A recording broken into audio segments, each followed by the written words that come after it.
What's up, everybody? Welcome back to another episode of C-Rod's Tell Me a Story podcast. I'm your host, C-Rod. Let me tell you a story. In order to tell you today's story, let me first tell you about these books. These are kids' books where it teaches kids financial responsibility and how to invest. The main character in this book is named Wesley. And I bet you're thinking, is this a sponsored video? What's going on? But in order to tell you my story, I need to tell you about how these books came to be. About 39 years ago or so, in a small town in Georgia, Waynesboro, there was a family. The father was a teacher. The mother was a preschool owner. They had 3 sons. Around 39 years ago or so, they had a 4th son. As the first 3 sons were blessed with athleticism, speed, and strength, the 4th son, well, he didn't get any of those things. But what he did get was a strong sense of looking ahead, of being prepared for the future. This strong sense took him to the military straight out of high school, where he would spend 20 years in the Navy. Within them 20 years, he would get married and have a son. This son's name was Wesley. And he would want to teach his son and your son or daughter about financial responsibility. This is the story of Prince Dykes. All right, back at you with another episode of C-Rod's Tell Me Your Story podcast. I'm your host, C-Rod. And I'm with my guest today, Prince Dykes. How you doing? Chris, thank you for having me on, man. I'm doing pretty good, Got my morning smoothie in and got some good water in and, glad to be here. Yeah. So as y'all know, what we do here is we sit down. I like to talk to interesting people. I like to hear wonderful stories, and I like to, vibe and hear people's lives. Prince here, he's very successful. I mean, when you hear his story, you're gonna be surprised because you come from a small town in Georgia, serve our country for so long, and actually tap into something that we should have been tapped into when I was a kid, and that's financial literacy for children. He's done a lot, and as I was going through, I wanted to bring somebody on the show after we did our last show, episode 6 with Vladimir. I wanted to talk to another veteran, and as I went through his page and I started talking to him, I noticed, man, this guy's more than just a veteran. This guy has a really story, and I want people to hear what it takes and the mindset that you have to have. You can come from anywhere. You don't have to be born rich. You don't have to be born in Beverly Hills or whatever it is you think. You could be from anywhere as long as you have a good mindset. And you hear his life, and you hear how he got to where he is. I hope you could take something from it and use it for yourself. So sorry about the long intro. I just want people to know a little bit more as we get into it. That was good stuff, man. Definitely glad to be here. Love your setup that you got going on, and man, thanks for reaching out. Yeah. So I guess we'll just jump right into it, man. Tell me where you from. Man, I'm originally from a small town, like you said, Waynesboro, Georgia. Born in Augusta, Georgia, raised in Waynesboro. Left there at 18 years old to join the Navy, The youngest of 4. I have 4 siblings. And, my parents were school teacher. My mom was an entrepreneur, had her own daycare center and personal care home eventually later on in life. But that's me. Small town. I think Waynesboro has about 5,000 people in it. So, yeah. And I feel like there's a Waynesboro in every country town in the South. I didn't think that. Until when I got out of the town, and I'm like, wow, there's a Waynesboro in like North Carolina. There's a Waynesboro here. There's a Waynesboro. I'm like, wow, okay. And they all country. Yeah. Ain't no big city. That is true. When somebody say Waynesboro, you don't think of a big city. But yeah, definitely small town, humble beginnings. Yeah. And you say, and what were your siblings, sisters? All brothers. I have 3. Brothers? Yeah, all older brothers. I'm the youngest of 4. The baby. Yeah, the baby boy, the prince. That's me. My daughter, my youngest daughter. They'll be up there roughhousing or something, and she'll go, and my wife will come in there, get off of her. When my wife leaves, she's like, I'm the baby. Yeah. Take advantage. Oh, yeah. So your mom was an entrepreneur, and your father, was he around? Yeah, my father was a great father. He's still alive today. Nice. He was a school teacher. He was a Vietnam veteran, and he was a school teacher. So he served my dad, he did 4 years active duty in the Army, and he served in Vietnam. And once he got done with his term, he went to college, Fort Valley State, which is HBCU down in Georgia. Met my mom. They finished school. He became a school teacher. Then he went back into the reserves, finished up his time in the reserves, and eventually retired. So my dad, he was mostly like the white collar. He came from the blue collar, dirt poor, deep down South Georgia, born in the 40s, right? So he done pretty well for himself to raise, married my mom and raised 4 boys. So we had a pretty good family. We was, I want to say we was like middle class, lower middle class, something like that. And but we had a great family for the most part. We had our own issues like every other family, but great parents. That's what I definitely would say. So my mom was an entrepreneur. She was a school teacher as well. She was a school teacher about 5 years. Then she got the inkling that I kind of see has been passed down to me, where she saw in Waynesboro a lot of African American kids were coming to kindergarten, first grade, because she was teaching like kindergarten, first grade, not being able to read, not being able to know the alphabets, a lot of basic things. So she decided to start a preschool. So it started with 1 or 2 kids, teaching them after school program. Then she eventually launched her own daycare in the 70s, way before I was even born or thought about being born. And she had it for about 20 years before she sold it. And it's still there today in 2023. Wow. And it's my goal to buy it back. I've been trying to buy it back, but nice. I know, right? But haven't been any interest yet. But I let it be known that, hey, if interest ever come about it, come for sale, then I'll definitely like to have it back. Yeah. And your mother, she was raised in Georgia too, right? Yeah.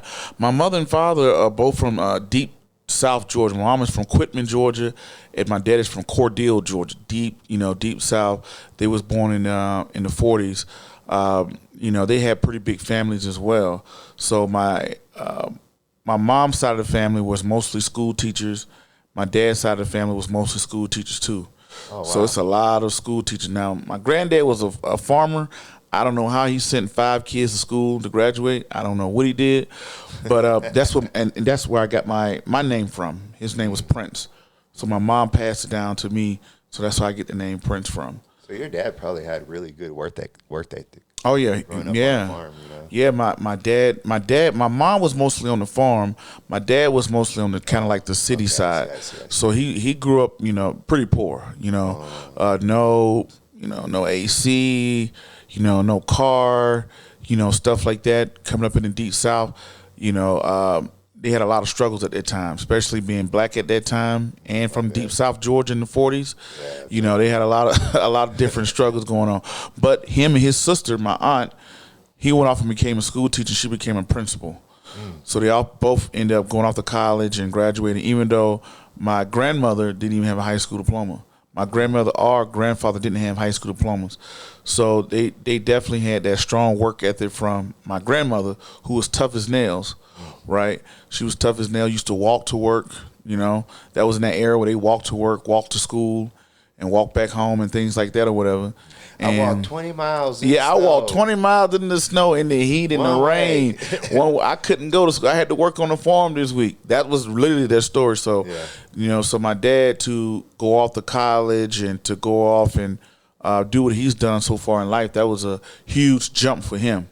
I remember sometimes he would brag to us. We didn't think it was bragging, but he was like, son, look, I took y'all to Miami and I took you all over Georgia for vacation. It was like, that is Georgia. But you're talking to someone who grew up where the family didn't have a car. To where now he has 2-3 cars. They all didn't work too well, but he had 2-3 cars, and he was able to go out of town. That was a big deal to him. Yeah, I get it. Now it's like my son asked me, Dad, why we don't fly private? I'm like, good. Take your butts back down. Exactly. So you see how, but it's a good thing because, he's used to fly. I didn't get on my first plane ride until I was 18 years old going to boot camp, right? Now my son is 12 years old. He's been on planes since he was, a couple months. You know what I mean? So, but now he's like, okay, well, I don't want to fly coach. I want to fly first class. I want to, why we don't fly on a private plane. So now it's like, but yeah. No, I get it. The first, I think I was in my 30s before I rode a plane. Yeah, pretty sure I was in my 30s. There's a lot of you talk about your dad being happy he could take you around, but if you think about it, and you go back to the hood, there's people that ain't even left the hood. Yeah, they lived there their whole life. They don't know nothing outside of a couple blocks and streets. So yeah, it's a big accomplishment. I used to do the same with my dad. I was lucky, even though we weren't very financially stable, we would go and visit family. So I was raised in South Texas, but I have family in West Virginia, Ohio, Kentucky area, the tri-state area up in there. And every summer we would drive through the South, through Louisiana. We would stop in Alabama and Georgia, and we would go up to West Virginia. We would do that every summer. So I did get lucky enough to see, a little bit of the world. I would always think it's like going to different countries because it's so much different from regions of the. You be in the South, it's so different from being here in Denver or being in Kentucky. So I would always enjoy traveling like that. So how close are you and your siblings? Are y'all far apart in age? We were all born in 7 years. So my oldest to my parents kind of had kids a little bit later on. They was like, I want to say like 30s when my mom had my oldest brother, but we were all born, we were 7 years apart, all of us. So me and my next brother's probably like 3 years, and I think it's a 2-3 year gap, so we're all pretty close. Yeah. Were y'all just running around heathens? Oh, man, tearing up the house. I don't know how my parents did it, tearing up the house. I mean, eating everything, hard-headed, Our parents thought we was going to be smart in school. They thought like, we're school teachers. They're going to be good in school. Wrong answer. Terrible, horrible. My dad used to be like, I'm embarrassed. You know what I'm saying? You guys get suspended out of school in the principal's office doing this, whatever. But definitely my childhood wasn't, like people would think it is, when they see you on the other side. So yeah. So when you and your brothers, were y'all playing heavy in sports? Or? Yeah. Football was a big one. I played football, and I think when I got to high school, I tried to try out for basketball a little bit. But, yeah, my brothers were big in the football. Being in the South, Georgia, football is big. Yeah. So I played Little League football. Then I think when I got to middle school, I kind of was like, man, you guys hitting too hard. I don't like this, right? And I might get a concussion. My oldest brother was big. He was big. He was like a lineman and stuff like that. Then my second oldest brother, he was fast. He was like a wide receiver. He had speed. And then my third oldest brother, he was like real strong, where he had like a little combination of speed and strength or whatever. I came along, I didn't have zero. We had the last name. They saw me. They're like, oh, he's going to be fast. He's going to be strong. No, I had zero. I wasn't a fast runner. I didn't. Yeah, they had it all. I was just like, yeah, it was fun in little leagues, but when I got older, I was like, this is a little bit too serious. I don't think I'm gonna roll with this into high school. And plus, I was kind of I struggled academically in school too. Really? So I wasn't that very academic of a child. Wow. When I got older, I learned why. But I wasn't very academic, so it was just trying to have that time to I had to devote more to academics just to get by. Oh, man. Yeah, that's crazy. Yeah. So I asked this. I pretty much know the answer because you're from Waynesboro, Georgia. Yeah. But I asked this question to all my older. Were you spanked growing up? Of course. I mean, man, you talking about? You mean coming from Georgia? I mean, yeah, of course. Yeah, I kind of knew the answer already. But you'd be surprised, kids. I don't think I've spanked my kids ever. Like nowadays, it's like a thing of the past, spanking kids. Yeah, I kind of, my son now is 12, and I think probably last time I probably they spanked him, he probably was 6, maybe 5 or 6 or whatever. Yeah. So I have daughters, so maybe it's a little bit different. If I had boys, I might have whooped their ass. You might go. You're like, hey, you know what, man? Forget this, man. I got to go in. But yeah, I was, I did. I was passing it down, but then I thought about it. I think nowadays we know parenting. Because you always saw this. The grandparents are always softer than the parents are. Yeah. So he's like, well, Mom, why did you, almost killed me, but then you're so nice to my grandchildren. And that's because I think that once you get older, you realize that you maybe overreacted. Yeah. When you was, you're like, oh, everything's going to be fine. It's like, my dad is my biggest mentor, and I talk to him, and that's why I love older mentors. And, I go to him with my life problem. Dad, I got this going on.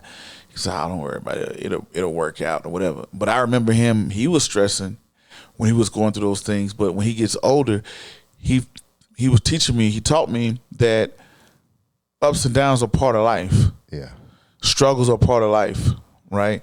And then as I got older, I realized that everything you desire in life is on the other side of hard. Everything, you think about it, getting up, drinking water, exercising is hard, right? Eating right is hard for a lot of people. Working out is hard. Studying is hard. Starting a business is hard. Getting funding is hard. All those things are hard. But when you look at the other side of that, if you do eat right, if you do exercise, if you do drink water, if you do go behind your dreams, you have everything that you desire is on the other side. But the thing is, people go through life avoiding what's hard, not realizing that everything they desire is on the other side of hard. So that was one of the things that, I learned from my dad of like, hey, this is going on. He's like, you see older people, they're like, oh, wow, maybe I did overreact. It's like when I look over my military career, I would look at it totally different now than when I was in it. Probably a little bit appreciative. I'd have been more, I would have maybe, it's crazy. I hate to say this because I heard it a million times. People are like, oh, it goes by fast. When you're in it, you're like, man, you're crazy. 20 years does not go by fast. But I think maybe I would have enjoyed it a little bit more. I'm not upset about anything, but I probably would have enjoyed some of the things a little bit more. I was always worried about, I had so much going on. You're under so much pressure of what you're going to do next, what you're going to do next. You're going to move. You got real world. You got home. You're a husband. You're a dad. You're this. You're thinking about, am I going to sign another contract? Am I going to stay in? It's all these things going on at the same time. The military got so many moving pieces at one time, and you get so caught up in the moment that you don't realize the bigger picture. So you know what I do sometimes? I go outside, sit on my porch, and I just feel the wind on my skin, and I look around and I see the color. This is corny, but I honestly do this. I sit down, I feel the wind, I look at the colors around me, and I see, I look in the sky and I see the clouds, and I might touch my hand and feel my skin, and I just think, man, it's good to be alive. Oh yeah. I'm not promised none of this. I'm not promised to feel this wind. I'm not promised to look into the sky and see the deep blue and think how beautiful it is. I'm not promised any of this. This could all be taken away today or tomorrow, or who knows. You're never promised tomorrow. And whenever I get really stressed out, I just go outside and I just enjoy being alive. I don't know if y'all take that home and y'all try it. Maybe it'll work for you, but I tried it, all right, and it works very much for me. So you got a ex-Vietnam veteran dad. Yep. You got a mom that's an entrepreneur, right? Yep. They're both from deep south, so Yeah. they're probably pretty strict, I'll say. Oh yeah. Yeah. And then you got you're the baby, you got three older brothers, you're all pretty close in age, right? They get all the athleticism. Yeah.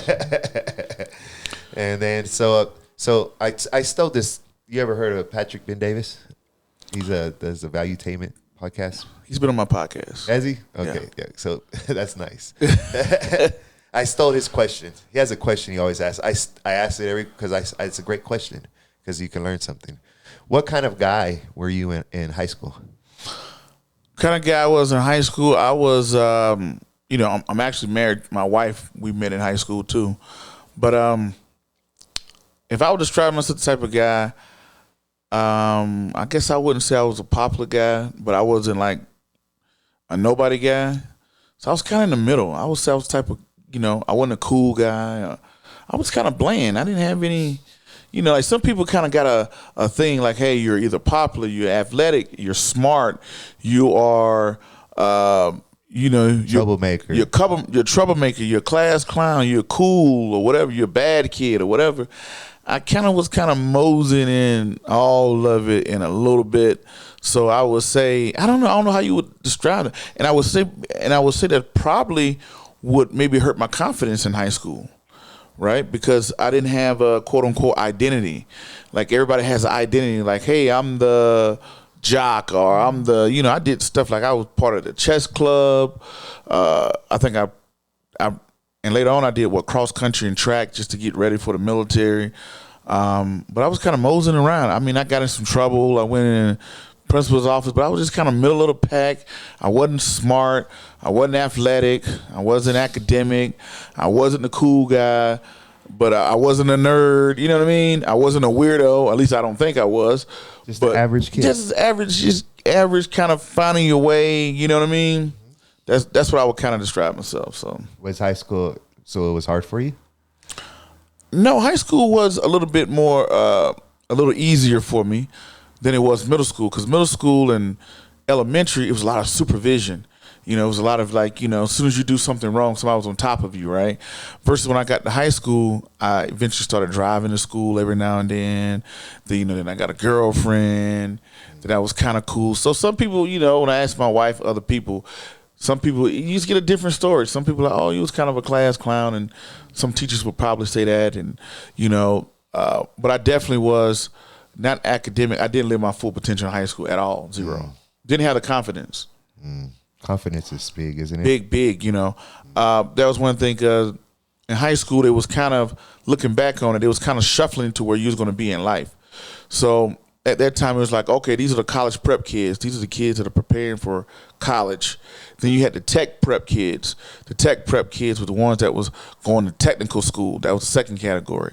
Then you had the kids that were who was going to go straight into the workforce, meaning, you're going to go work at a factory, work in retail, work in manufacturing, just go out. You're going to graduate high school and go get a job, right? And then you had the third category, what was like special needs, something like that, right? So you didn't really have.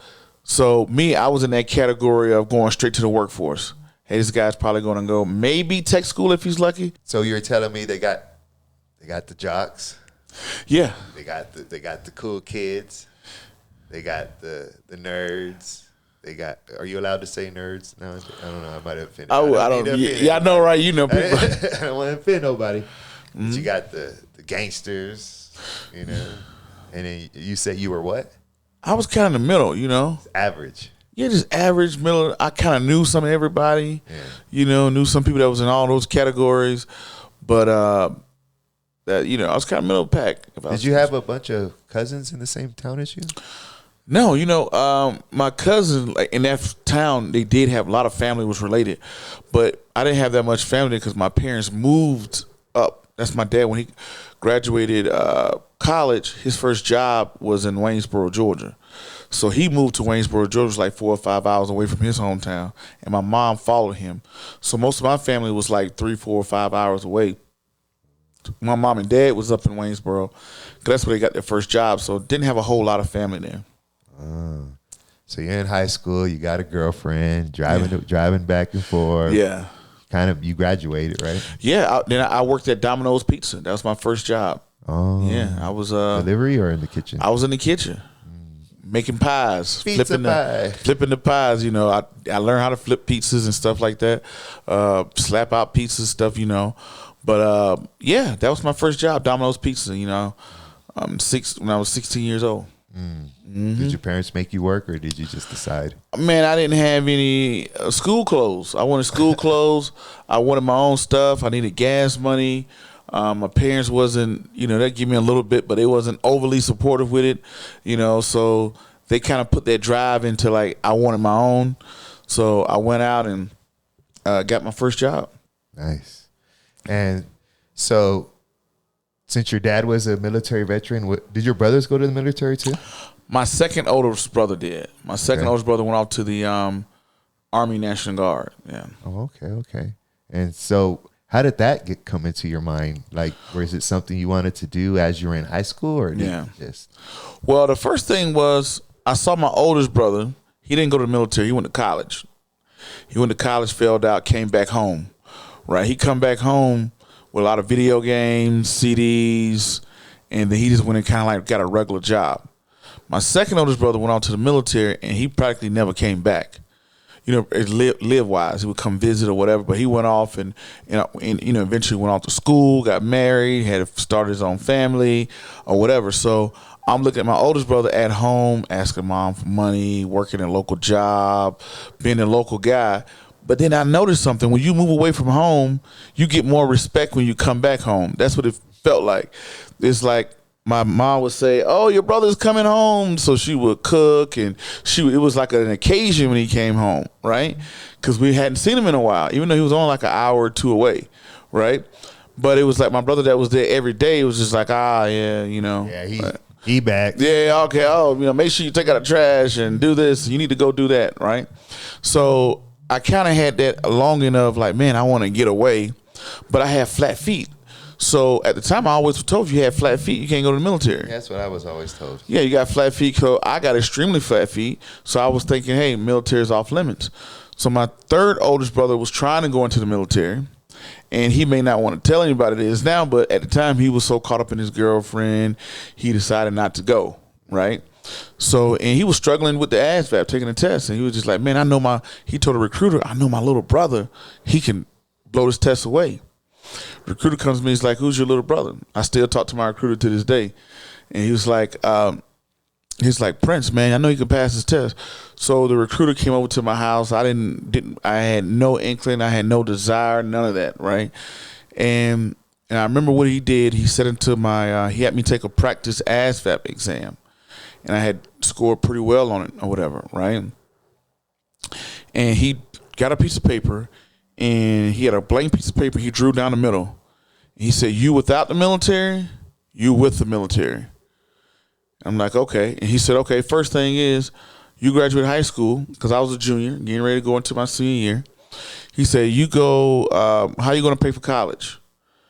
So, student loans, blah, blah. He said, okay, so no money for college. Then he said, so where are you going to live? I said, probably, live at home. So he said, okay, so you're going to stay at home, right?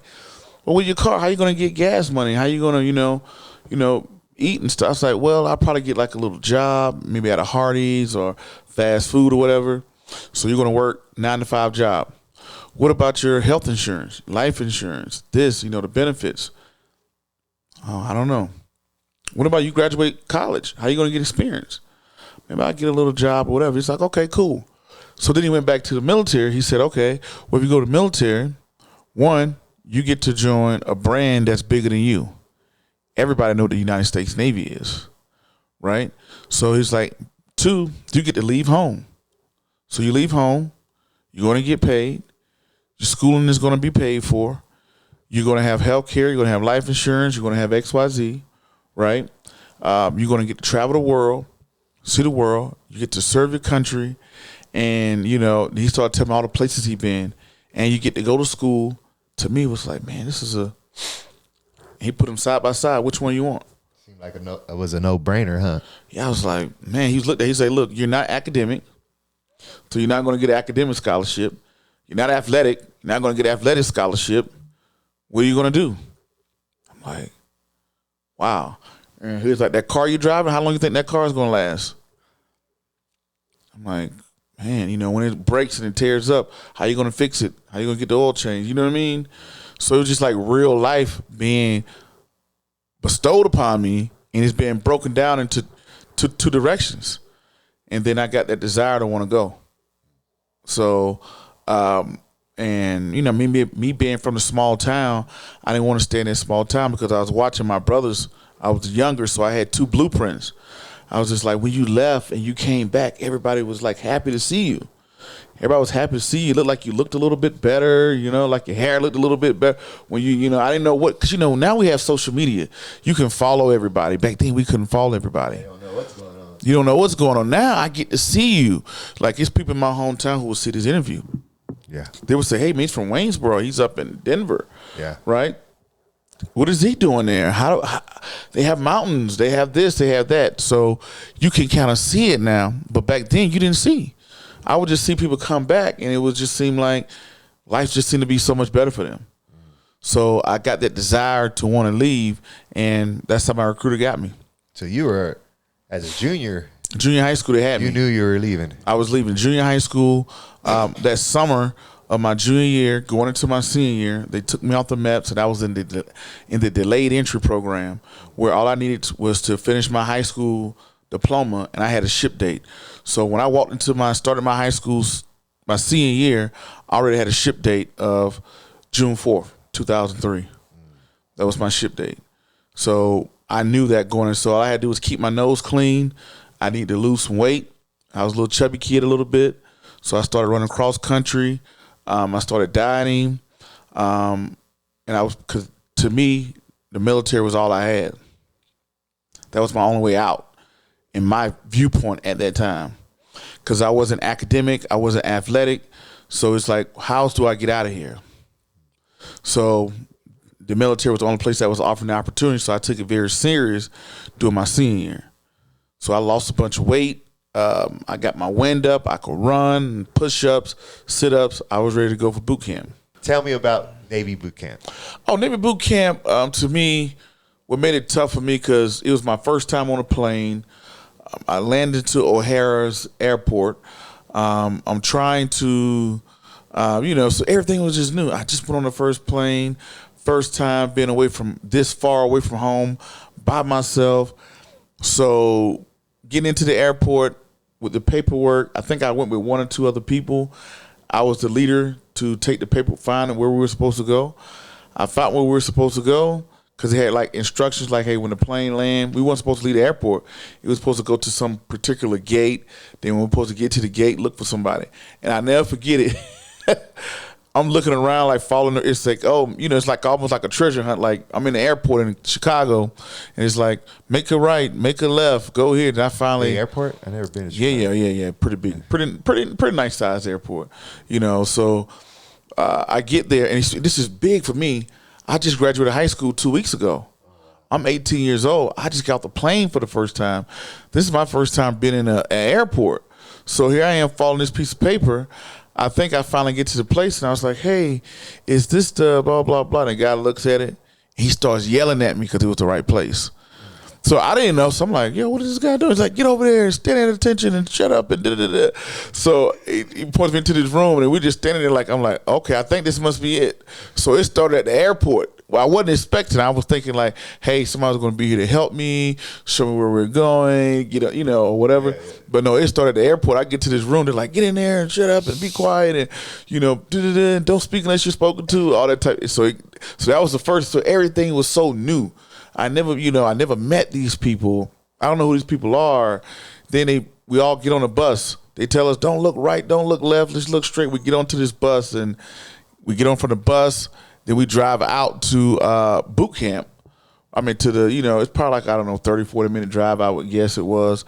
And we get off the bus and yelling at us and stuff like this. So that's what made it a little bit different. Looking back, I'm like, it wasn't that bad. But when you encompass coming from Waynesboro, Georgia, small town, 18 years old, first time leaving home, first time being this far away from home to you don't know anybody, that was probably the most difficult pieces about it. But, get into a whole new routine of waking up. And I remember when I graduated from boot camp, I was tired every day.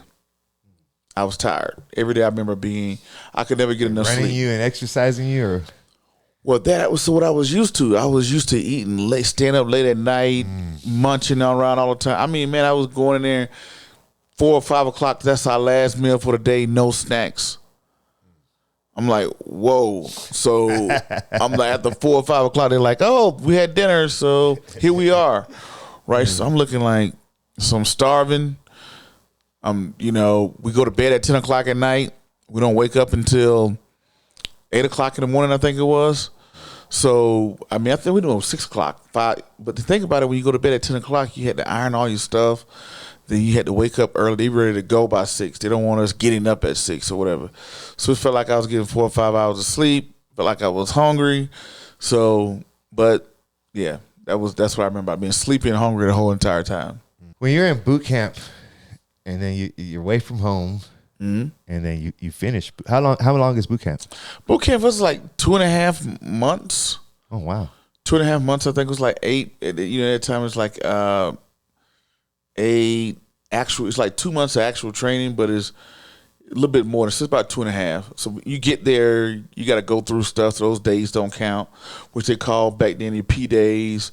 So those days don't really count. So it's about 2.5 months. And what are you learning in boot camp? Man, you learn everything about the basics of the Navy. Like what is the Navy? Where did it come from? What are ships?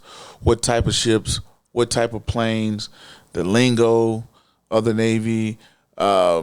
Uniforms. What uniforms? How to wear uniforms?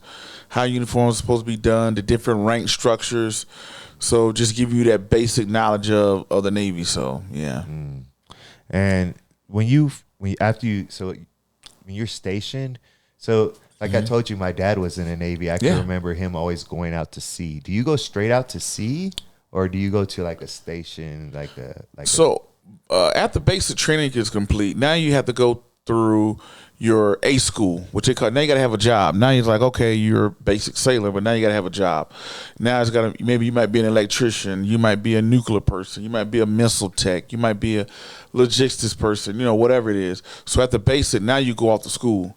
Your school could range from, some people's school might be 1 month all the way to maybe a year long, depending on how technical your school is. So with me, I was a submarine logistics specialist. So I went to logistics school for about another 2.5 months. Then in Meridian, Mississippi, once I got done, then I left Meridian, Mississippi. Then I went to submarine school. Submarine school was like a month and a half. Then from there, I went on to my first submarine, which is USS Albuquerque. And then I would go out to sea with it, like you were saying. So submarine, like, what made you do that? Well, when I was in 11th grade, I go up to the MEP station. I take the ASVAB. I passed the ASVAB. And the guy's like, hey, they take your test scores and tell you the jobs you qualify for. So when I was going with the jobs to qualify for, I chose, he was like, hey, logistics specialist. At that time, it was storekeeper. It's like, oh, that sounds pretty cool, not too fancy or whatever. And I went in and said, I'm going to do this job. And he said, hey, we got the same job. You could do it on a surface ship or you could do it on a submarine. And I'm like, a submarine? I'm like, wow. I haven't heard of submarine since like history books, World War II. Like, what is that about? He's like, well, they pay you extra. I'm like, oh, you get paid extra? And he was like, yeah, and you get a bonus. It was like, back then it was like $3,000 or $5,000 or something. But to me, that was like telling me $50,000, I'm like, wow, man, I never had $3,000 in my life, right? So I get that to do subs, and it's like, oh, yeah, it's not that bad. It's pretty cool. You get more technical and stuff like that. So I chose submarines. Do they prepare you for submerging? Well, sub school does. When you go through sub school, that's when they kind of find out if you're claustrophobic, if you are... if you kind of, in a way, they kind of, not really, but it's kind of a way to kind of get you prepared for what you're going into. No, they don't really prepare you. It's just like sub school. When you go through submarine school, they give you a tour on a sub. They'll let you see a sub, stuff like that. So, yeah. Jeez. So, describe to me the first time going down in a sub. Now, my first time ever going on a sub, I went on a USS Nautilus. It was a submarine museum. So to just walk in and just say, hey, I want to go on that submarine, it's pretty tough to do. You got to kind of, you got to be cleared and you got to get permission. They don't let you see certain stuff, blah, blah, blah. So it's, if you don't have that connection, it's kind of hard to just walk out and go on a submarine. So, but at that time in Connecticut, that's the submarine capital of the world. That's where they make submarines. That's where, all that type of stuff, right? And they do schools there. Yeah, that's like the submarine capital. So what I ended up doing was I went to the USS Nautilus, which is a museum. It's a museum submarine that you can go on. It's like, I think, the first nuclear powered submarine, right? I was going to be embarrassed to say I think it's the first nuclear powered submarine that I think I ran around the world completely submerged or something like that. which was big because submarines, there was diesel before that. You run a diesel. First, you run a battery and diesel. So you have to go up, snorkel, put your snorkel out, get air, then you have to go back down. Then, that'll charge the battery. Then you can run off the battery for a while, but the battery only lasts so long, so you have to go back up, charge the battery, then go back down. Nuclear power, Admiral Rickover, who discovered nuclear power, that changed the whole Navy.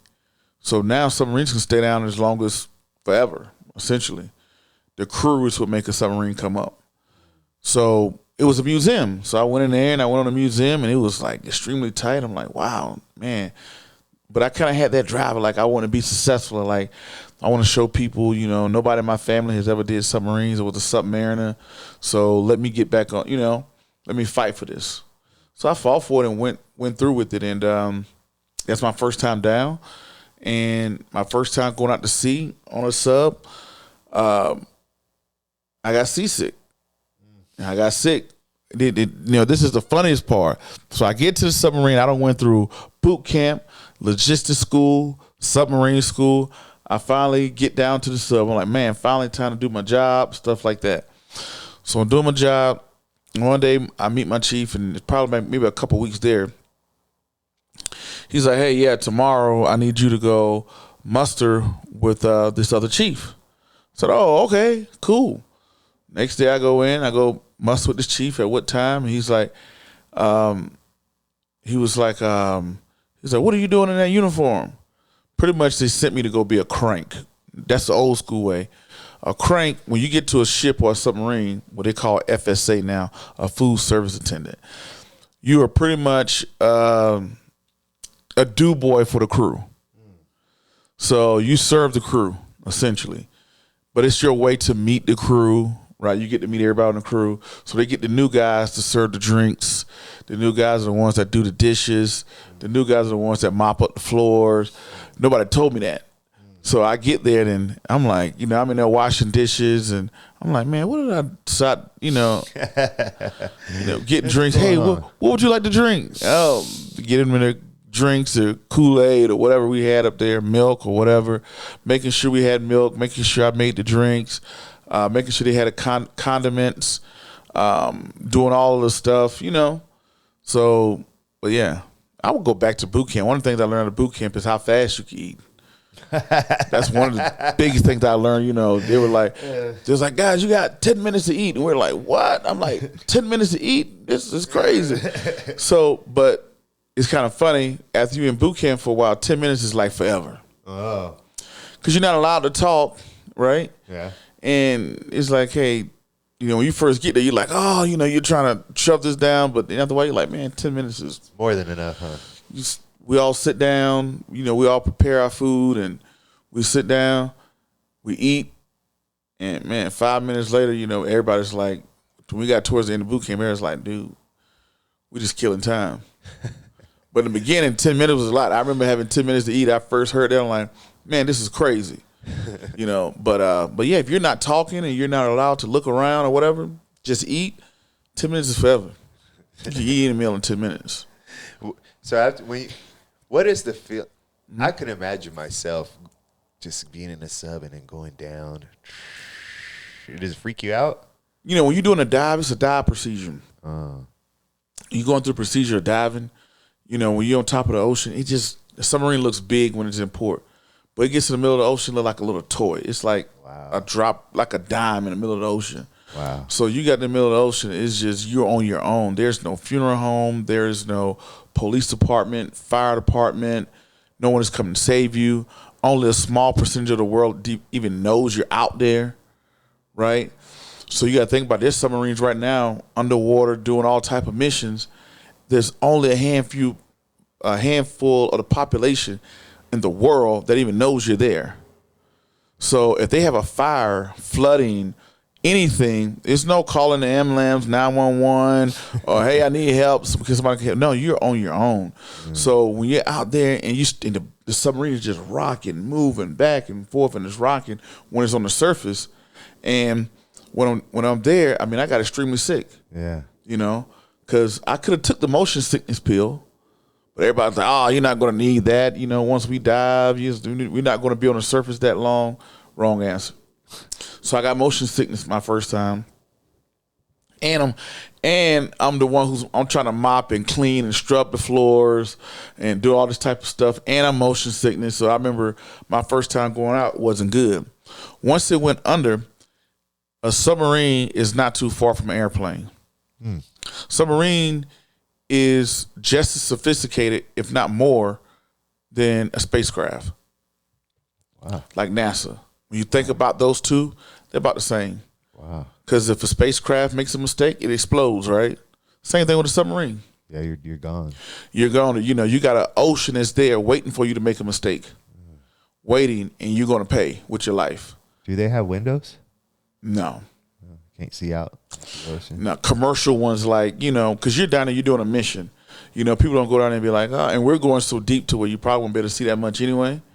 So, Disney I went on a Disney submarine. It goes down like 100 feet, and you can see the wrecks and see little fishies and stuff like that. Yeah. But, no, you're going so deep, you're down there on a mission. Your eyes and ears, your eyes are your ears. Your eyes, you can see and hear everything. Because submarine can't see. It goes by navigation, and it goes by your ears. I didn't know. Yeah. So how do you drive a sub? Like, that's a good point. Like, you just follow the radar. Like, how do you know you're not gonna run into some? How do you drive a plane? Yeah, I hear you. They got maps. They got signs that come in. That's how they can kind of figure out. But you're using satellites, right, to know exactly where you're at, and you know where you're going. And the bottom of the ocean is mostly mapped. And you set your courses, hey, at this speed, at this time, at this speed, I should be at this point, and you can just navigate yourself on the water. Yeah. What's your craziest submarine story? Craziest submarine story that I personally experienced? Oh, man, it would probably be cruise stories. What's that? The cruise stories are, I would say, you know what, come think about it. It's just the crew being the crew, man. People get angry. I've seen some fights. I've seen some hilarious stuff on subs, man. It's like a big locker room. Yeah. Right? Even at least when I was there, it was all males. But I would say one of the craziest things was we was going through the Strait of Gibraltar, right there with Spain and Morocco meets. It's a little choke point going into the Mediterranean Sea. So we was underwater, right? So nobody knew we was there. But the water is pretty shallow. So we're going there, and that area is extremely busy, right? And we're trying to go through there underwater because we didn't want to be detected. So the thing about it is, if you have a choke point, if people know when submarines are coming and leaving, they can tell who's coming and going and how often they could, you know what I mean? Yeah. So we didn't want people to even know that we was even in the Mediterranean Sea. We want to be undetected going into the Mediterranean Sea.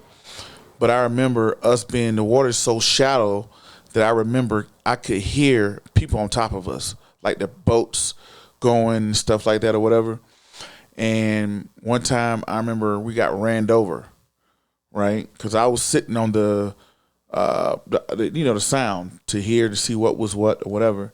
And it was a boat that was going like not too far from us that was on the side of us that was going this direction. And all of a sudden it just ran straight over us. Which is extremely scary because you don't know if they're dragging a heel because a lot of boats, you don't know how much is up on the water. And if they hit you, look how much water is going to come. You know what I mean? Yeah. So that was my concern of us getting hit. Because you were shallow. And we're in shallow water. We couldn't go deeper to hide. We're like, we can't blame the boat because they don't even know we're there. Wow. They don't see you, so they're just going over and we're there. And if it's like, man, if their keel is dragging and hit us, that's immediate flooding. You know what I'm saying? Yeah. Then our only way to really get, the water is going to come. The ocean is trying to get inside of a ship. The only way we can get away from that is to do an emergency blow. Is when you see us jump out of the water.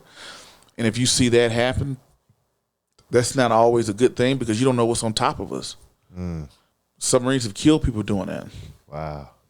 Just, do an emergency blow and a fishing vessel is on top. You know what I mean? Can you imagine how crazy that is? Submarine pop up and hit a fishing vessel. Oh yeah. That happened. I think that was at Greenville back in the early '90s. That's happened before. Wow. So yeah, like because the submarine was doing an exercise, so it goes up, it looks around, and every now and then it has to do a blow just to make sure everything is going proper. All right. So A blow. What's a blow? emergency blow is when you blow the main ballast tanks. So to flood a submarine, you open up these ballast tanks and water comes in, and that's what sinks the sub. Oh. And if something happens, like we got reasons why we emergency blow. Let's say if you lose propulsion, it's just like a shark. When the shark stops moving, you start to sink. So what keeps the submarine going, it might be slow, but it has to be propelling forward. So if it loses propulsion, you need to blow, right? If you're getting, flooding, how much water you're taking on, or if you get flooded in the engine room, things like that, there are reasons for you to do emergency blow, stuff like that or whatever. So, and this it's when you blow out all the tanks and you see submarines just jump out of the water and fall down. So, stuff like that. I mean, the whole submarine don't come out of the water, but No, I get what you're like saying. the front beginning of it come out of, that's like its last ditch effort to get to the surface. So it's blowing out the water that's helping sink. Yeah. You're blowing out the water. You're using your like air pressure just to do a quick thing to get out of the water. I can't believe you were in submarines. Yeah. I was on submarines for probably about the first 4 to 8 years. I did the sea duty. Did 2 deployments on the sub, and then I did. I was on shore duty before I got submarine disqualified because of medical. I couldn't go back on submarines, or no longer I could dive. What's wrong with you? Oh, I have rheumatoid arthritis. Oh. Yeah, so that's an autoimmune system disease that attack your joints. So when you have autoimmune system disease, you can't be on subs or do diving duty. At least at that time, you could. It hurts you. It hurts your Joints. Yeah, it deforms your joints and stuff like that. And you have to take immune system depressants to suppress your immune system, right? And they don't want that on subs. Because you get on subs, I've seen it happen. People be on subs and something will happen to them medically. Like they may have migraines. You can't be on subs with migraines. When I can't, you maybe can get a waiver, but I saw a guy who got migraines so bad he couldn't do his job. And you need people on the boat to do their job. They had to medevac, a medical evacuation of him off. That means let's say we're on a mission. We have to stop the mission, come to the surface to get you off. So that's why they're pretty strict on medical who can be down. Did you meet your wife in the military? No, I met my wife in high school. Oh, were you with 10th, 11th grade? Is it the same girlfriend you were talking about? Yep. Wow. Same girlfriend. When I left for the military, I decided to separate because I was going off to the military. She was a year in high school. She was a year behind me. So I just went off to school and did what I needed to do. And, later on when I decided to settle down, went back and got her. Came back for it. Yep. Came back and took my prize. Yeah, came back and to me, looking back, at that time being young, I got married at 25. So, when you're on the road, you're in the military, you're moving around, you meet a lot of people. You're hitting a lot of clubs, bars, hanging out, you cookouts, barbecues, all type of things, right? Going across the country.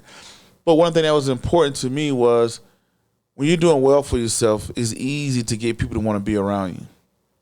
Very easy. But when you're not doing well for yourself, that's when you are, that's when you, like, I think Bernie Mac said this when I saw him in an interview say this. He said, the struggle gets you who you need, right? Your success gets you who you want. So when you're successful, you can attract the woman you want. But when you're struggling, it attracts the woman you need. So when you go off, you get to meet all these type of women and, whatever. But you're like, what if I lost it all? What if I lost it all? Would this person be with you or be interested in you and stuff like that? So, and I think the purest form of love is childhood. Like that. Yeah. Yeah. I think that's the purest form because, when you're a kid, you're just like, oh, you're cool. You're not worried about all this stuff in life about what can you do for me? what can I do for you? How much money you got? And what is your network? And who can you help me out with? How can you help me with my, when we get older, now I'm 39, you got your decisions are so clouded with, is poison to everything that you're doing, because it's almost like a society of what can you do for me? What can I do for you? Which makes sense in business, but in life and relationships, I don't know. Children, when you're kids, you're just kind of like, man, I like the way you look, dress, you're cool, I'm cool, and we just gonna hang out. Yeah. So I whenever my kids come and hug me and tell me they love me, I always think like they love me just because I'm dad. Yeah. There's no other reason. They just love me because I'm dad. That's as pure as it gets. Nobody tells you don't know that, hey, I'm black, you're white, I'm this religion, you're that religion, I'm Christian. Usually that you kind of taught that later on in life. Yeah, yeah. Later on in life, you start to figure out those things, and you start to, when you look at a baby, they're fearless. Yeah. They don't know what drowning is. They don't know what death is. They don't know that, so they're just free spirited. I mean, they're eating applesauce and just enjoying life. So I think that's the purest form, is when when you're a kid, when you get put in this box of the world of, oh, you got to be this tall, you got to be this short, oh, you're fat, you're skinny, you're rich, you're poor, you're from this side of town, and then you got so much trauma. We all have trauma, whether you realize it or not. You get older, you got some form of trauma. Something happened in your life. Everybody does. Childhood, adulthood, relationships, kids, something has happened, and I just think you're more tainted when you get older. Your decisions are. Yeah, no, I agree with you. That was a good. I think it was Bernie Mac who said that, right? He says, the struggle will give you the woman you need. No, the struggle gets you. Yeah. The success gets you the woman you want. The struggle gets you the woman you need. Yeah. So when you tell me that, so whenever I do these interviews, I kind of like. You notice I just listen, but I do want to tell you a story about me and my wife. Nice. My wife, I would never leave my wife for nothing. We've been together for over 20 years. Nice. She's my first girlfriend, and I love her dearly. The reason I love her so much, too, is when we first came up, I grew up really doing a lot of wrong things. I was incarcerated for a long time, and just making a lot of bad mistakes. And something that you youngsters don't realize is those mistakes will follow you into adulthood. And, my first beginning in adulthood was very difficult for me because I couldn't get jobs. And I would look. I mean, it's not like I would look, but when my record would come up, I had aggravated charges. It would dismiss my jobs. I didn't have money, so I met my wife, or I had my wife with me, and you don't show them that stuff. And I told her, hey, let's go to West Virginia, or we end up in Tennessee on the way, right? And no money, nowhere to live. Car broke down, no gas, no nothing. We end up in a hotel, and we're living in this hotel. And I used to get up in the morning, and they had, how that hotels have continental breakfast? Uh-huh. So I would get down in the mornings, and I would go into the continental breakfast. And it wasn't like a rich hotel. This was like I'll tell you, one time we got raided in the room because the person before us was selling crack. And when they found crack in the hotel room that we were in. Now, when you walked out your hotel room, was it straight outside? Straight outside. Oh, yeah. Those are ones I'm like, yeah, I'm good, player. Yeah. Yeah. So I would go outside, come around, and I'll go in the office, and they had a breakfast. But what it was donuts. They had powdered donuts and chocolate donuts. And that's what they would set out. So I would come down every morning. I would go to the office, and I would grab the donuts, and I would grab 2 plates, and I'd put a pack for my wife, a pack for me, and then I would take them upstairs, and I would give them both to my wife. And she would eat donuts, and then I would leave. And have you ever heard Labor Ready? Oh, that's like a temp agency. So you get paid daily. So I would go about 5 o'clock in the morning, and you just basically sit there, and you might get a job, you might not get a job, but you just sit there. And if somebody picks you, then you get a job. So what I would do is I would get up in the morning, and we didn't have no money, no food. And I would go to the Labor Ready, and I would pay for the hotel. Like every day I would pay for the hotel.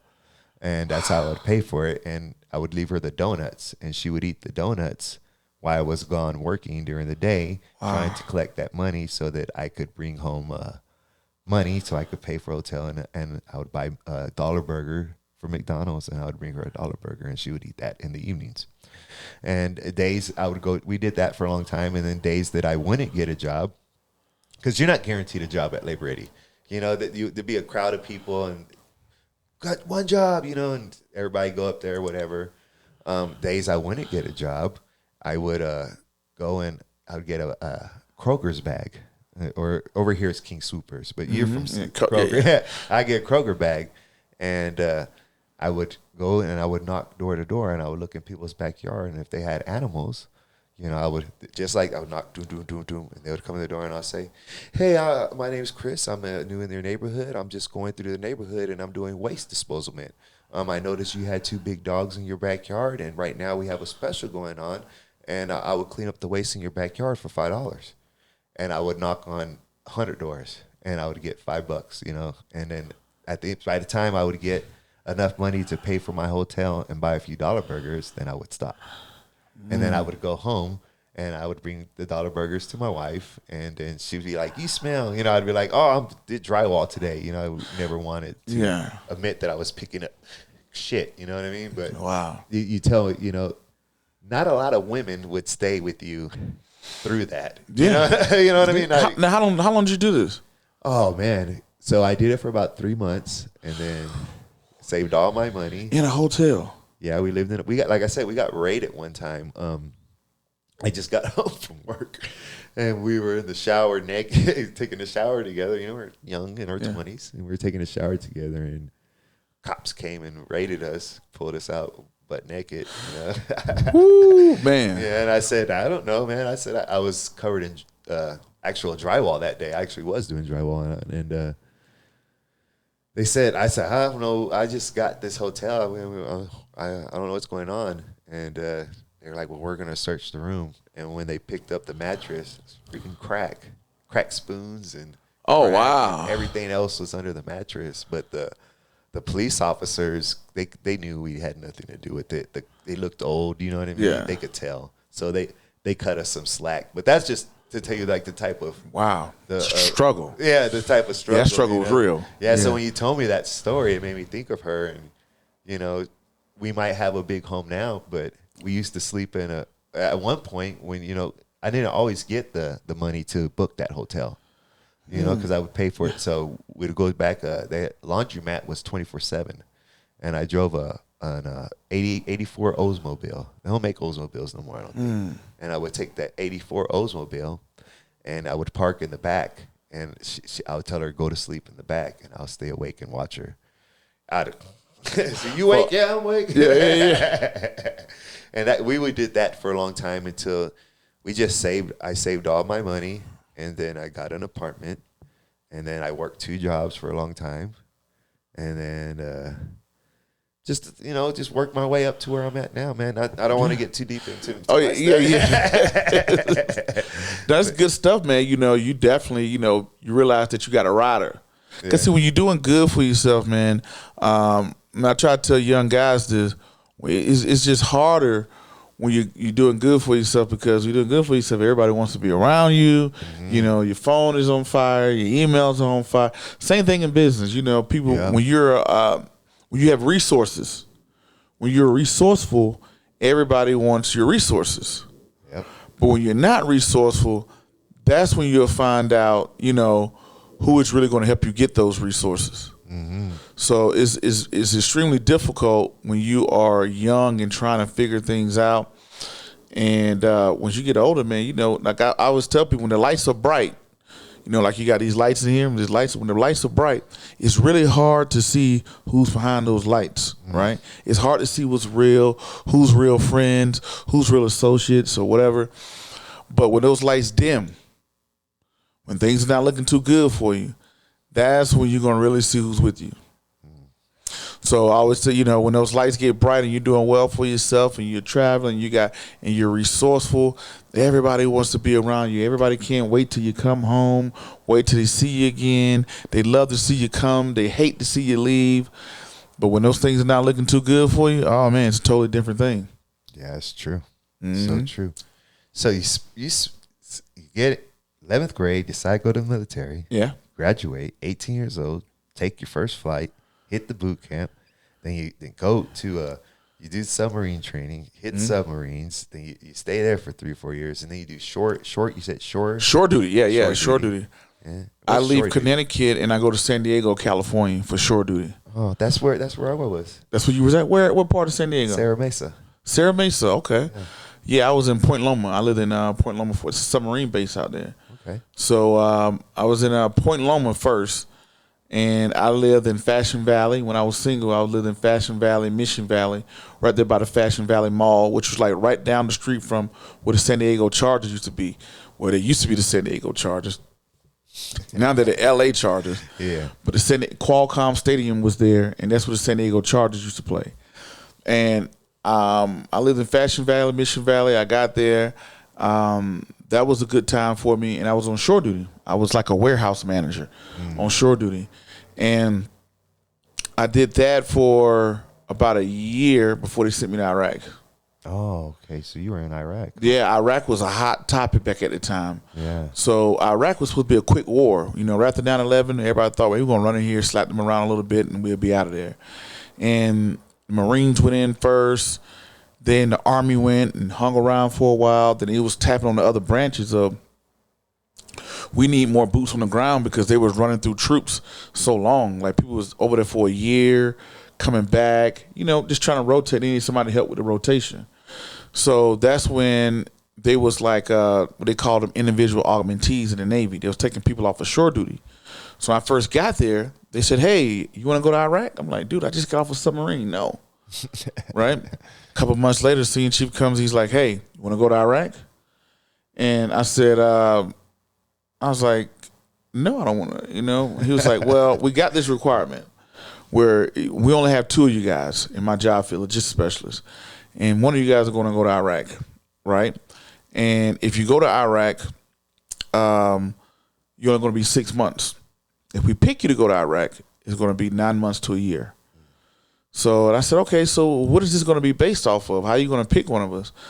And he told me, he said, well, we're going to look to see who's married, who has kids, who may be in school, you know, things like that. So the guy I was up against, he was married and had kids. I was a single guy. The only thing I was doing was going to school. I was like, dude, I'm probably going to get picked. I said, you know what, I'll go. So in 2008, that's when I went out to Iraq. Tell me about it. Oh, my Iraq experience, we were, you know what, couldn't find out. I look back on Iraq was probably my best deployment I had ever done. Met some cool people I still talk to this day. And I learned a lot about Iraq, war itself, right? So you got to think about it. By this time, there was no more military in 2008. This was just like insurgents, like random people throwing grenades or bombs. The only danger there was at that time was doing a convoy. And supply, our job was to take supplies on convoys, pretty much. Like, hey, support ourselves. Because, you know, we was on an old Saddam base. I was on Al-Assad. It was an old Saddam. That was crazy. So you go to the Saddam base. That's what we're working at the Saddam base. And you're seeing some of his old pictures. You're seeing, you know, bullet holes, his old pool, his track. That's where, you know. That's crazy. And when I was on this old Saddam base, this was a bunch of rocks. I was like, oh, that's Iraq feels like a bunch of rocks. That's what it just a very rocky plain. Like we would try to go play flag football, do different activities, but yeah, it was an old Saddam base, and it was a big base because it was an air base. So that's how we would fly our supplies in. And then when those supplies came in, we had to disperse them to people that was all across the country, you know. So you would see, for us, the convoys was a dangerous thing. So you had to. So what we did was, when I decided I was going to go to Iraq, they just didn't send me to Iraq. I had to go to Mississippi for training with the Army. Then we went to Fort Dix, New Jersey for training again with the Army because we had to learn convoys, shooting the M16, Army lingo. What did they do? What do you do if a convoy gets hit? They were showing us videos of convoys being hit, you know, stuff like that. That's what we had to be trained to do. Then once we got done there, they flew us to Kuwait. And in Kuwait, we had to do theater training. So you got to do training in that area. So we had to get acclimated to that area, do training in that area, let us know what we're walking into or whatever. Then then they sent us over to Iraq. Gee. So yeah, you know, that's a whole different type of flight. You know, it's not a commercial flight flying into Iraq. I would definitely say that. We flew commercial going into Kuwait. I remember flying from New Jersey to Germany. Then we flew from Germany down to Kuwait. And then once we got into Kuwait, we was there for about a week or two or something like that. Then we took another combat flight into Iraq. But before that, we took a bunch of convoys. And those convoys, it was like done in the middle of the night. Curtains were down. It was not a regular, typical convoy. Did you ever did they ever try to hit your convoy? Luckily, I didn't. Thank God. I never got hit. My convoy never got hit. I saw plenty of people who got hit, you know, coming back, you know, seeing convoys that was flipped over, turned over and stuff like that. I seen people's nerves go bad. They never even got hit. Just the nerves of just being in a convoy, just thinking of what can happen. Me, I had already made peace. I was kind of like, hey, you know what? If this is my way I'm supposed to go, this is my way I'm supposed to go. Because, you know, I'm a Christian guy, so I believe in, hey, when it's your time to go, it's your time to go. Yeah. Sit up here worrying about it today, all it does is just ruin today's moment. So I'm like, hey, hopefully, you know, it's not my time, but if it does, that would suck and that'll be it. But a lot of people was kind of like nervous. Hey, something going to happen. Something going to happen. They was nervous. Yeah, you know, at any time, you know, because you're a sitting duck. Yeah, basically. You know, and it was tough. I was a trained gunner, so I would be on top of the convoy, you know, with the gun, you know, that could move around. But when you're a gunner, you can't shoot because okay, this is a little kid. You don't know, little kid, and then sometimes the kid would explode. Oh no! You had training where it's a dead dog on the side of the road. The dog would explode. Wow. Or you thought it was a random car on the side of the road. The car would explode. Right? Or it might be a sniper on a bridge. Right? Or it could be somebody, this lady that's asking for help with a baby in her arm, could have a bomb attached to her, or could stop and pull a gun out of her skirt. Wow. Because it wasn't like we was fighting the military by that time. The military was gone. The Iraqi army was gone by that time. Yeah. One of the coolest things I took back from Iraq was I still have Iraqi dinar, their currency, with Saddam's face. Oh, wow. Yeah, so I always think that's like, you know, still got that in my basement. I'm like, wow, I got currency with Saddam's face. You're at his base. Yeah, it was at his base. And, you know, that was his currency was going to crap at that time. So his currency was just somewhere everywhere. So, because it was creating a new Iraqi dinar without his face on it, removing him. So I thought that was cool to have some old Iraqi money, you know. But yeah, back to it, you know, you was sitting duck, man. You go out there. So a lot of, you know, people had, you know, nerves problems or what could happen, stuff like that. So, yeah, you was just sitting duck, you know. So, you had a pretty interesting military career from yeah, submarines to Iraq. Submarines to boots on the ground, Boots you on know. the ground, yeah. Mm-hmm. So, but how long were you? Did you end up having to stay longer than 6 months? No, I just did 6 months there. That's where my RA started, my rheumatoid arthritis, the medical stuff started there. Yeah. That's why I ended up kind of bringing it back home. So I don't know what triggered it out there, but that's what you know. Feels like something triggered it out there. Yeah, the military has acknowledged that, hey, it's service connected. So so they paid me for that. So then you come back. When did you have your first kid? Yeah, so at that time I was still single. Oh, okay. That's why they sent you. Yeah, I know, right? That's why they sitting there like, oh, you got nothing to lose. Go to Iraq. Yeah. So there I decided to like, you know, me and my wife was current wife now. We still was talking. We were still friends. And I decided to like, in 2009, I got married. So I went to Iraq in 2008, 2009. I got engaged in February, then got married in September. I should have been engaged for a year, but my cousin was like, what are you waiting for? Why are you staying engaged so long? I'm like, married. I'm like, aren't you supposed to just be, you know, engaged for a while? Yeah, you should go ahead. And so I got married in September, the day after my birthday. So September 19th. You know, y'all didn't have kids before marriage, right? No, we didn't have kids. Were you in Denver yet, or? No, I was in San Diego California? still. San Diego. She was in Georgia. I was in San Diego. Went back to Georgia, got married in my hometown church, and she moved to San Diego. How long did you live in San Diego? 4 years. 4 years. I was in San Diego from 2011. I left. I got there in 2007. So 2007, then I was gone for a little while to go to Iraq. So it probably took about 2 months of training, and then I was over there for 6 months, and then I came back and got married. Were you going to school, working on your during this whole time, or? Yeah, I took classes in Iraq. I took classes on the sub. I was working towards my associate's degree at the time.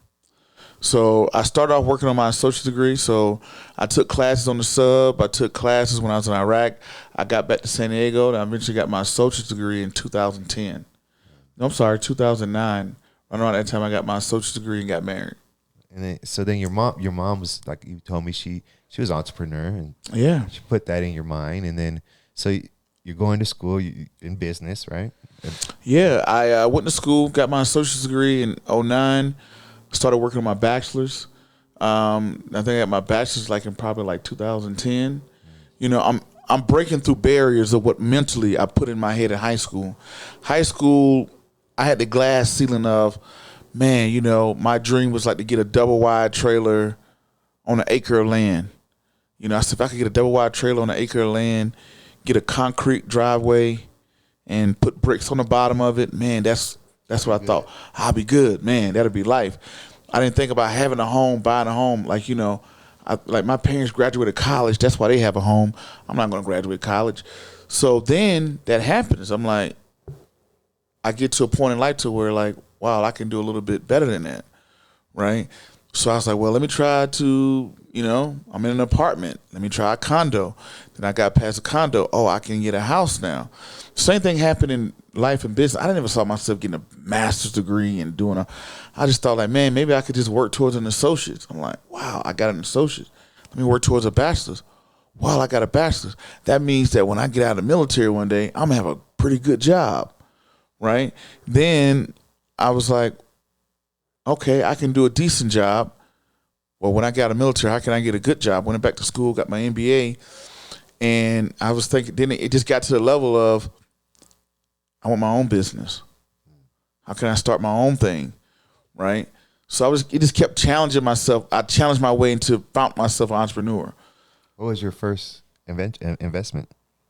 Oh, man. Okay, my first investment was my 401k. In the military, I had a 401k, started doing that. Then in 2008, I thought the world ended. You get into, that's a whole nother conversation. I thought the world ended. 2008, oh man, companies are going bankrupt. This is happening, whatever. And, my apologies. Phone is over here going crazy. It's all good. Yeah. So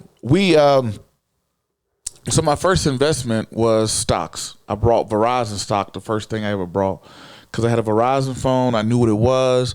People said, hey, you can start, buying stocks, stuff like that. And in 2008, I had started investing. Now, on the financial side, when I was in Iraq, I had no apartment. I had no nothing. I was debt-free, had a bunch of money coming in, had saved up the most money I ever had in my life. And I was just like, what can I do now? You know what I mean? And the guys were telling me, hey, get into investing. I'm investing every month, and I'm watching my money go down, down, down, down, down. I mean, you got to think about it. 2008, this is when the market crashed, the real estate market. I'm thinking oh, my God, world's coming to an end. Bank of America filed bankruptcy. Lehman Brothers went under. Goldman Sachs, all these banks are just collapsing, and I've seen all these things happen. So I'm thinking, oh, world's coming to an end, pull my money out of the market, right? Dumbest thing I could have ever done. So I come back, I meet a guy who tells me, hey, this is the best time to invest. You should invest, right? Because we're in Iraq. I'm in Iraq, literally. We're in Iraq. We're in Afghanistan. We're watching oil prices go through the roof, unemployment go through the roof. I'm thinking, oh, man, the world is ending. I did not have a financial mentor. That was one of my biggest mistakes that I look back on in my younger years financially. Didn't have a financial mentor to tell me, to navigate me through that time. So, but that was my first investment. I started to get into stocks, individual stocks first. So I started with Verizon stocks. Then I think I went into McDonald's, Nike. Those were the big companies I started. Those were like my first initial investments. Yeah. You start seeing return. You're like, hey, this isn't a bad idea, huh? I did see returns in the beginning. No, right? I was like, this is crazy. You know, this is dumb. Like, why would you buy this? I'm not rich yet. You know what I mean? Yeah. What do you mean? You know, this is the dumbest thing I ever heard of. Why would you keep buying something that doesn't have any value? You know what I mean? Now look, I could literally look at me now and say, idiot, shut up. You know what I mean? Log out. Keep doing what you're doing, right? But at the time, I was thinking, oh, an investment, you get paid tomorrow. Yeah. So I started with individual stocks. Then I got into individual companies. Then, you know, eventually vacant land. Then, you know, end up buying a home and then business. What is for the average, let's just say, I'm not going to say 20-something-year-old, but maybe a guy who maybe was a postal worker and has been in the post for 20 years and he's retiring and maybe he's in his 40s and he says he wants to invest. What is the basic way to get your feet wet and to step into that market? What would you recommend for these new people? I would say this. You got to know where you're going. What are you investing for? Where you're going. It's just like if we got into a car, the first step is you got to know where you're going. Before you get in your car, you got to know where you're going. So the thing is, okay, you just retired from the post office. What do you want? You want more income, or you want to pay off your house? Because you may realize that, hey, you know what, man, I'm just investing so I can pay off my house. Well, if you added an extra mortgage to your house every month, maybe you can pay off your house and be there, in 10 years. So you got to know where you're going. People are, I want to be a millionaire. Some people don't even know. It's people that I know personally who make $7,000-8,000 a month from pensions. I tell them, hey, that's better than being a millionaire. If I came to you right now, Chris, hey, you want $1 million or you want $8,000 a month for the rest of your life? $7,000. I give you $7,000 a month doing nothing. Just wake up. You're going to get $7,000 a month for the rest of your life, or I can write you a check for $1 million right now. What you want? Well, you talk to someone who's had big checks, I can tell you them big checks don't always last. Exactly. See now, I'm going to take this. So essentially, hold on now, Chris. I got a $1.5 million check I'm giving you right now, or I can give you $7,000 a month passively. You want the $7,000 a month? I'd probably take the $7,000. Why? So I don't have to work for it. I ain't got it. It's just guaranteed money. So essentially, you're telling me $7,000 a month is better than being a millionaire? Yeah, I guess so. Exactly. I guess so. So a lot of people, I know people in that situation who's getting $7,000, $8,000, $10,000 a month from pensions, and they're trying to figure out how to become a millionaire. Yeah. I'm like, dude, you're already a millionaire. You don't know it. Yeah. I try to explain that to people all the time. Sometimes this is what I say, and you are an investing expert, so you tell me if I got this right. Yeah. I always say sometimes big money is little money, and sometimes little money is big money. Yes, especially in business. Yeah. So sometimes the best deals makes the less amount of money, because not all deals are related to money. Not all deals pay cash. Some deals, for prime example, I said my last book. Okay, let's take Warren Buffett, right? How much does it cost to have lunch with? If Warren Buffett came to you right now and said, hey, I'll let you have dinner with me, how much would you pay? I'd pay a whole bunch because that's a good connection. That's a good person to know. Right? You say a whole bunch. Yeah. You say, oh, millions. Maybe people pay millions for that. Oh, wow. Millions. I didn't think about that much. People pay millions for. I was going to say $1,000 or something. Oh, heck no. Because it's not that, hey, don't want to talk. The man's 93 years old. Man, you're 93 years old. You accomplished everything in the world. You can do whatever you want with your time. Are you going to be out here taking random meetings? No, you're probably not. You right? Yeah. You're going to be like, dude, my time is valuable. Like, hey, I don't know, go read one of my books, go on my website. I done 1 million interviews. Just it's archived. Go check it out, right? Yeah. So it's not that somebody's arrogant. It's just their time. You would do the same thing, right? So, but people are paying for that time. Yeah. So if you're saying, hey, I give 1,000, somebody's like, I give 10,000. Somebody's like, I give 50. So it goes for millions, right? I've had the chance to have dinner with them for free. Wow. So I didn't make any money, but just that meeting alone was worth millions. It was. Right? So certain deals. Take my last book. I wrote my last book with Terrell Davis, NFL Hall of Famer. Yeah, I know who that is. Terrell Davis, right? So Terrell Davis didn't pay me to write that book, right? He didn't pay me to write the book. I put up the money to write the book. People said, Prince, why he didn't pay you to do this and do that and do that? I said, no, because I had evaluated that it would be worth $250,000 in my brain. The amount of publicity, the amount of notoriety, the media, the press, all these things that come along with it. I did that book in 19. Still to this day, the traction, the doors that are opening that I could do with that I done with that. I saw that back then. Even though people are like, what do you mean $250,000? You're not going to, are you're estimating you're going to sell 1 million copies? No, I just knew that it was going to happen. I just knew that, hey, that media, that one media interview you get, how much is that worth? To go downtown to go on Fox 31, if you want to do that, how much would that cost you? That makes sense. That's kind of like the dinner. Exactly. How much would that have cost you, right? Don't worry about it. Yeah. So how much that would cost you? So not all deals come with money. And then when you got that $1.5 million, you're like, okay, cool. I'm going to pay my house off. I'm going to go buy my sister this. You got money going out. You got red. Before you realize, you're going to be like, oh, crap. I'm in trouble. Yeah. Right? Yeah. Versus if I got that steady cash flow coming in, that's adjusting with the inflation. Most people pensions kind of move a little bit, 10 years from now, they're probably getting $8,000. You know what I mean? Yeah. So it's like, hey, that is worth more than millions. Some people won't realize it. So I've started a lot of businesses. I've had failing businesses. Mm-hmm. And when you've had a failing business, then you really realize that 7,000 is worth more than that 1.5. Exactly. Yeah. Cash flow is king. Robert Kiyosaki, I don't know if you read Rich Dad Poor Dad. Robert Kiyosaki, he speaks about it, man. Cash flow is king. Yeah, it's true.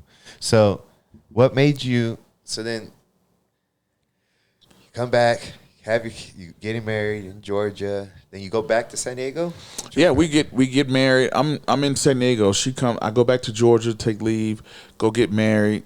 My wife comes with me back to San Diego. And then you start your family in San Diego? Yeah. When 2 years later we had our son, he was born in 2011, Wesley. That's the title of my whole book series. Oh, Wesley, this is whatever. Okay. So it was him. So my middle name is Wesley. So I gave him my middle name, and he just has my name backwards. His name is Wesley Prince Dykes. So he had him in 2011. He was born. Am I mistaken? March 16, 2011.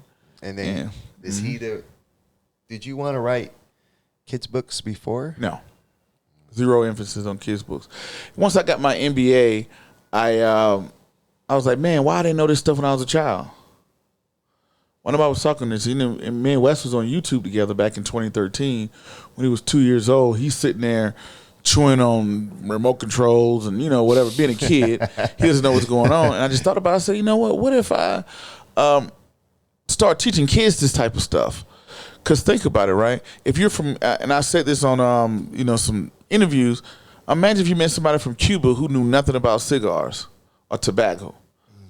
How are you from Cuba? You don't know nothing about cigars or tobacco? Like, that's what you know.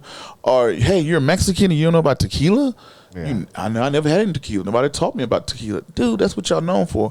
Here in America, we know about capitalism. We got the largest market in the world. I don't think people realize how large the stock market is, how people tie into that, just business in general.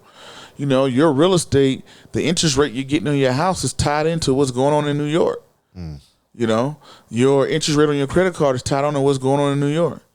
So your 401k plans, your pensions, your, livelihood, right? How do we grow up and don't know nothing about it? That's crazy. That is crazy. And the whole industry is geared towards repair. Are we going to give you credit repair? This repair. Well, ask yourself this question. I'm out here, you saw me pull up with my truck, right? Mm-hmm. If I never got an oil change and I blew my engine, you're going to look at me crazy. Mm-hmm. Like, man, Chris, nobody told me to get an oil change, man. Like, dude, how you a grown man? You not know how to get an oil change. Yeah. That's how the financial industry is. Wow. So you would say, how did nobody in your life, but nobody teaches you to get an oil change, right? It's just something we kind of expect you to know. That's how people look at the world of insurance, credit, and investing. You just kind of figure out somewhere down the line to get an oil change. You think it would be more emphasis? There'd be more of that in schools. Well, America is built upon the have and the have-nots. That's the financial system. It's built upon, hey, if you take my niece, you know, she's getting ready. My great niece, I have a great niece. She's getting ready to turn 1 on Halloween, right? I'm her uncle. I started her in an investment account. I got family members to put money into an investment account. I invest for her, right? If she was born on the other side of the tracks, what happens? Ain't nobody invested in it. What if you're in a foster home? Yeah. What if my dad is incarcerated? Right? I could go in there and pass out these little coloring books and children's books and animations to them blue in the face. If you came from the wrong lineage, you don't get it in this country. You just go figure it out on your own. But the people who's on the golf course and stuff like that, they're teaching their kids what schools to go to. They're teaching their kids about investing, real estate. They're passing. So you're going to school to get a job. They're going to school to come back and work for mom, dad, and their uncle. You get what I'm saying? Yeah, it seems like we need more of your books in our communities. Oh, yeah, definitely. And I'm working on my 4th one now. You know, doing Wesley Learns About Real Estate, coming out in April 24. So did you just say one day I'm going to write a kid's book, or no? So this what happened. You know, it was a buy. So we started on YouTube. Me and my son, me and Wesley was on YouTube in 2013. Then guess what? I get called to go on deployment. I'm like, oh crap! I got 2,000 subscribers now. You know, on YouTube, and you know, what am I going to do if I disappear for a year? Are they going to come back? Right? So I said, well. What if I create something? First, I thought about a piggy bank. What if I do a piggy bank that's shaped like this and save money? But I was like, I want to get away from saving money. Everybody wrote about saving money. This is a penny, a dollar, a quarter. Why nobody's talking about investing, right? So that's why I wrote the title, Wesley Learns to Invest. So that was my way of, when I'm gone for 6, 7, 8 months, that I can market to my audience that I built while I was gone. That was the whole idea. It was a joke. It was like, oh, Wesley. Just trying to keep the subscribers. Just keep the subscribers, keep the mojo going. I didn't see it anywhere, you know, or whatever. I saw plenty of money books, but it was just mostly about, hey, save and, maybe start a business or whatever, but nobody was talking about investing for kids. So I just took what I was doing on YouTube, put it in a book, and put it out myself. So first, I actually wrote it in 2014. Nobody was interested in publishing. Nobody was interested in publishing it, so I just published it myself in 2015. So you had to figure it all out yourself, pretty much. Figured it all out myself. Figured out how people was doing this and put it out myself, and you know, and that was it. It was only gonna be one book. I didn't plan on making it a thing. You know, it's just that due to the success of it, you know. Most independent authors would not sell over 100 copies. I don't think people really realize that, how the industry changed, the booking industry that people don't really talk about. They make it sound like it's this big, lucrative business. No. The publishing industry used to they want to find one person that can sell 1 million copies. Michael Jordan, popular person, we will get him a publishing deal, he can sell 1 million copies. President Obama, one person, he can sell 1 million copies, right? That was the game plan. Yeah. We put the money, we find one person that can sell 1 million copies. The industry changed. The independent route now is we want to find 1 million people that can sell one copy. So make $1 million off of 1 million people. 1 million people. So you pay out. These people pay you to put the material out, and you know they're only going to sell 1 to 10 copies. It's hard to crack over 100 copies because yes, you're going to have your friends and family, but after your friends and family, who else is going to just buy your product? So most independent authors, they won't sell over 100 copies. I think the statistic was like 80, 90% or something like that. Wow. And you're already on your 4th or going on to your 4th. That's what, a couple thousand. Yeah. Wow. So, But it's not because I was so good and I was so grandiose or anything like that. You're talking about this is me 8 years later. How I was able to sell thousands of copies was the thing being locked out of the industry. Because think about it, I'm not a finance guy. I didn't work at a big firm, right? I cut a hole in the wall and climbed in. People look at my industry, hey, did you come from Goldman Sachs? What you doing on Wall Street? No, just me. What you doing with Warren Buffett? What you doing with all these people? Just me being me.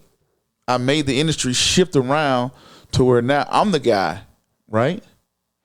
So how that ended up happening was I tried to get on TV. Couldn't get on TV. So I started YouTube back in 2013. YouTube was nowhere near what it is today in 2023, 10 years ago, right? When I started podcasting, it wasn't podcasting. It was internet radio. You created a website, you record your content, you put it up on your website, and then you shared it with people for the most part. That was it. That was internet radio. That was laughable before it became podcasting. So, but I couldn't get on radio, so I did internet radio. I couldn't get on TV, so I did, YouTube. Couldn't find out, and later on, that became my biggest platform. So when I wrote my first book, people on my subscribers were buying from me. Supporters were starting to buy from me. People that had been following me for all these years, it became my strongest platform. I'm on Facebook and Instagram when I had 1 subscriber, 2 subscribers, 2 followers, 3 followers, to growing up. I don't know, now it's like, 70 something, right? But that became my strongest platform because it's like now when I write my next book, I'm going to go to my followers and my subscribers and say, hey, guys, man, I love this dude. I've been watching him for years. And that's 70-some thousand people. That's not it's exactly like 70-some. It's 70-some thousand. So people that you just gonna like. Now, do I expect every person, every follower? No, but no matter whatever your following is, only 1% of them are really following you. Yeah. The other 99 is just like casual. Oh, that was cool. Then whatever. Click. Yeah, click. Oh, that's cool. Whatever. But to really like follow you and like, yo, I'm going to go in and log on and buy your product. That's 1%. So, but then when I created a foundation, I created a nonprofit foundation called a Global Children Financial Literacy Foundation, where we started turning kids into first-time shareholders of stocks. So we partnered with Boys and Girls Clubs. We partnered into schools. That's what got the ball rolling. That's when Bank of America started buying books from me. That's when Bank of America, Janice Henderson, I can't even name them, right, started buying books from me. And then we did a book drive. We raised $40,000 off of a book drive to purchase books just to give away. Oh, wow. So, yeah, one of my mentors came to me and said, hey, Prince, you should do a book drive. And I match you for every dollar you raise, I give you $1 up to $10,000. And he did that. And that's how we was able to move around. So that really just, we got into schools. I don't know. I don't see those books all over Denver, all over Georgia, the news. And then once I built the following up on social media, guess who started calling? Everybody. TV and radio. The ones that didn't want to come in the beginning. Yeah, in the beginning. Now it's like, now I could just jump on TV, but I really don't care about TV as much because I can just go live and get the same reaction that I would get that I was on TV. Very few people walk to me and say, hey, I saw you on TV the other week. Most people see me on TV from social media. They're like, oh, I saw your pictures or your video that you was on the station. That's how most people know that I'm on TV. Yeah, because they didn't even see the TV. They didn't even see the TV. They want to watch. Saw you posting it. They saw you posted on TV. That's how they know you on TV. So we getting old, brother. We getting old. Exactly.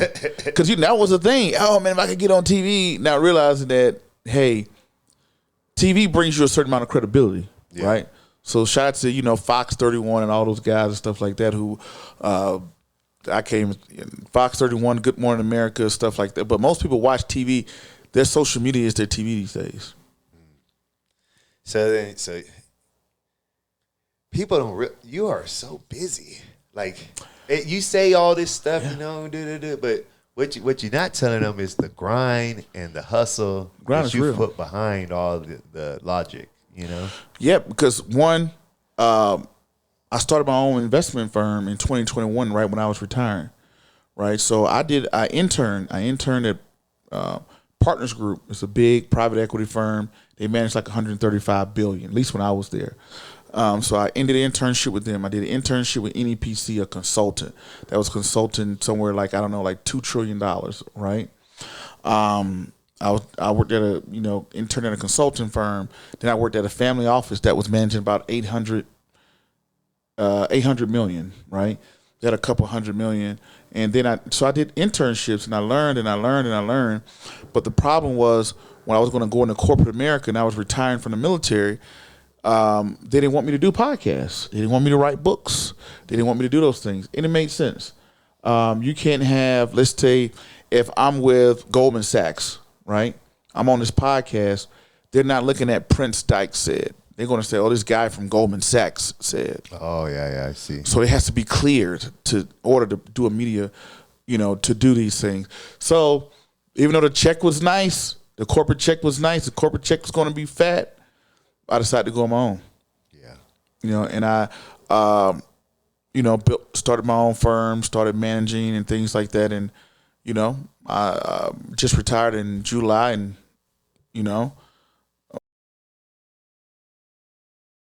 All right, back at you from C-Rod's Tell Me a Story podcast. I'm with my guest here, Mr. Prince Dykes, and we just got done talking about all his books, everything he's done, and we had to take a quick break, but now we're back, and I'm kind of curious now. We was just talking off camera. We was just talking off camera, and let me go ahead and tell them what we're talking about.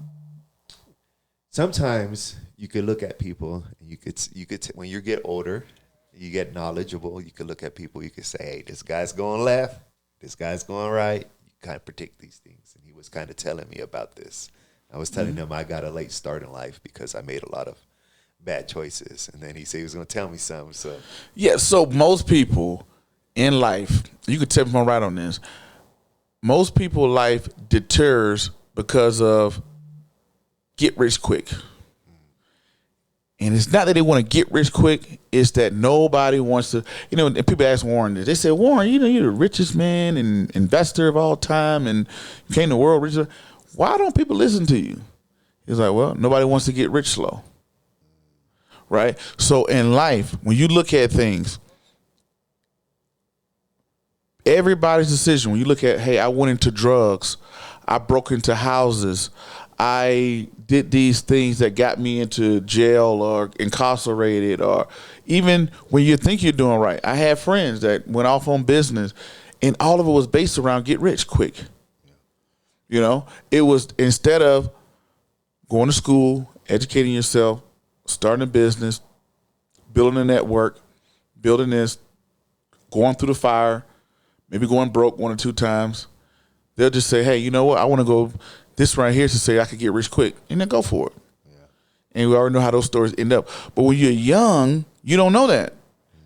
Because, I'm thinking it's some revolutionary thing that just got discovered. I get on the phone with my brother. He's like, what? You going to do what? Oh, no. Dude, such and such did it. You're like, what? But this is new, though. They're like, dude, this is repackaged. Same thing, right? Now, does it work for some people? Yes. It doesn't matter. Everything will work for somebody. But you got to think about it. Can people make a shot from half court? Yes. Does that mean Chris should go get a basketball and bet his life on making a shot from half court? Probably not. You got to look at the percentage, right? Did Michael Jordan make billions of dollars playing basketball? Yes. But that's one in how many? Mm-hmm. Slow and steady wins the race. People sit back, and the guy who go off and get a job, the nerd, the guy who just goes to school, regular average guy, goes out to school, works, goes and gets him a 9-to-5, go out to get his education, gets him a 9-to-5 job, maybe working at a plumbing company, gets a 401k, invests $200 a month into an index fund, right? 20, 30 years later, he retires, collects a pension, may go off and start a company. Somewhere in that person's life, they're going to be a millionaire. All these other people did all this crazy stuff, jumping left and right, trying to do this, and this. How many times people go back and watch my videos, they can see when Amazon was $300. Amazon stock was $300, $200 in my video. Amazon stock went up to $3,000. Now it just split back down to like 100 or something. But all the stuff, I did it. Option trading, this wacky stuff, penny stocks, this, and this. You like, dude, if I would have just brought Amazon and just turned everything off, I would have probably been fine. So true. Doing too much. How many people? I just got an invitation to last week, 2 weeks ago. I was at a prison, Colorado, CCF. I think they call it down in Canton City. You know, maximum security prison. They asked me to come down and be a part of it. Supermax. Right? They asked me to come down. I've never been to a jail or prison in my life. I decided, I was like, you know what? They were prisoner inmates that was pitching business ideas. So I went down there and learned 3 things about my life that I never shared, that I said I was going to be on a podcast. 3 things I learned about myself by going to this prison. When I first saw the request come across, man, you're crazy. I'm not going to a jail or a prison. I never been there. I don't know what's going on in a jail or a prison. But I said, you know what? I'm going to try new things. I'm going to go. Went down to the prison, and I go to this prison, and these guys been in jail 20, 30, 40 years, whatever. All their mistakes happened between 18 and 23. And from everybody that told me this story, it was a defined difference. 1, get rich quick. 2, emotions. 1 bad day of emotions led them into, these guys are 40 years old, 50 years old, sitting in prison off of something that from 18 to 23. Yeah, it's tough. 1 decision, 1 bad day. And most of it, hey, I robbed. Why did you rob, man? Trying to make money. I was selling drugs. Why are you selling drugs? Trying to make money. Trying to make money, right? But hey, you could have went to school and became a doctor. Made money. You could have went to school and became a lawyer. You could have started your own business. That was too slow. Somebody say, hey, I got a plug that's going to give me $90,000. Give me $90,000. If I come to them with $90,000, I can flip this, and it could be $150,000 by this weekend. I could make 60 grand or 20 grand in a week or whatever, right? If I just flip this, all I got to do is just drive it over here and take it over here. It's quick money. That's why people fall for it. Yeah. You're laughing at the people going to school. It was at times where I felt dumb for going to school. You know, when I was in the military, my first military paycheck was $500 every 2 weeks. Wow. In 2003. That's what I was making, $500 every 2 weeks. I was just like, dude, I could have been at Domino's Pizza. Right? What kept me in the military was my parents, the older people, the mentors. Because guess what? If your son decided to join the military, he's like, Dad, I'm making $1,000, $800 every 2 weeks. This ain't crap. I could go work at Chili's and make this much money. I could work at Chili's and work and drive Uber and make this much money. I think I should get out the military to go work at Chili's. What you gonna tell your son? Yeah, $500 every 2 weeks don't sound too good. But here's the thing. Yeah. You're like, yeah, I know that, but dude, in 5, 6, 10 years, It'll be different. Yeah, when I retired from the military, my paychecks was like $4,500 every 2 weeks. Oh, much better. Yeah, that's an investment. But when you're young, you're 18, you can't see when you're 30. When my recruiter was coming to me, when I was telling you about the list, he said, son, look, you're going to be retiring at 37, 38. 37, 38 at 17 sound like 75. That sounds so far away. Yeah. Like, dude, what, 37, 30? Dude, I might not even be alive. Now, sitting in front of me today, you're like, dude, 37, 38, that's young. Yeah, dude, you can do this and do that. But that don't sound young to a 17-year-old. So what makes the military tough and what makes a lot of decisions in your life tough is not because of what you're going through, it's because the age that you are going through it. I'm so young, I don't know what I'm doing. I looked at him and was just like, dude, everybody else is making way more money than me. You know what I mean? I can go do this. I'm in here doing all this work. I'm on a submarine getting $600 every 2. I didn't factor in health care. I didn't factor in life insurance.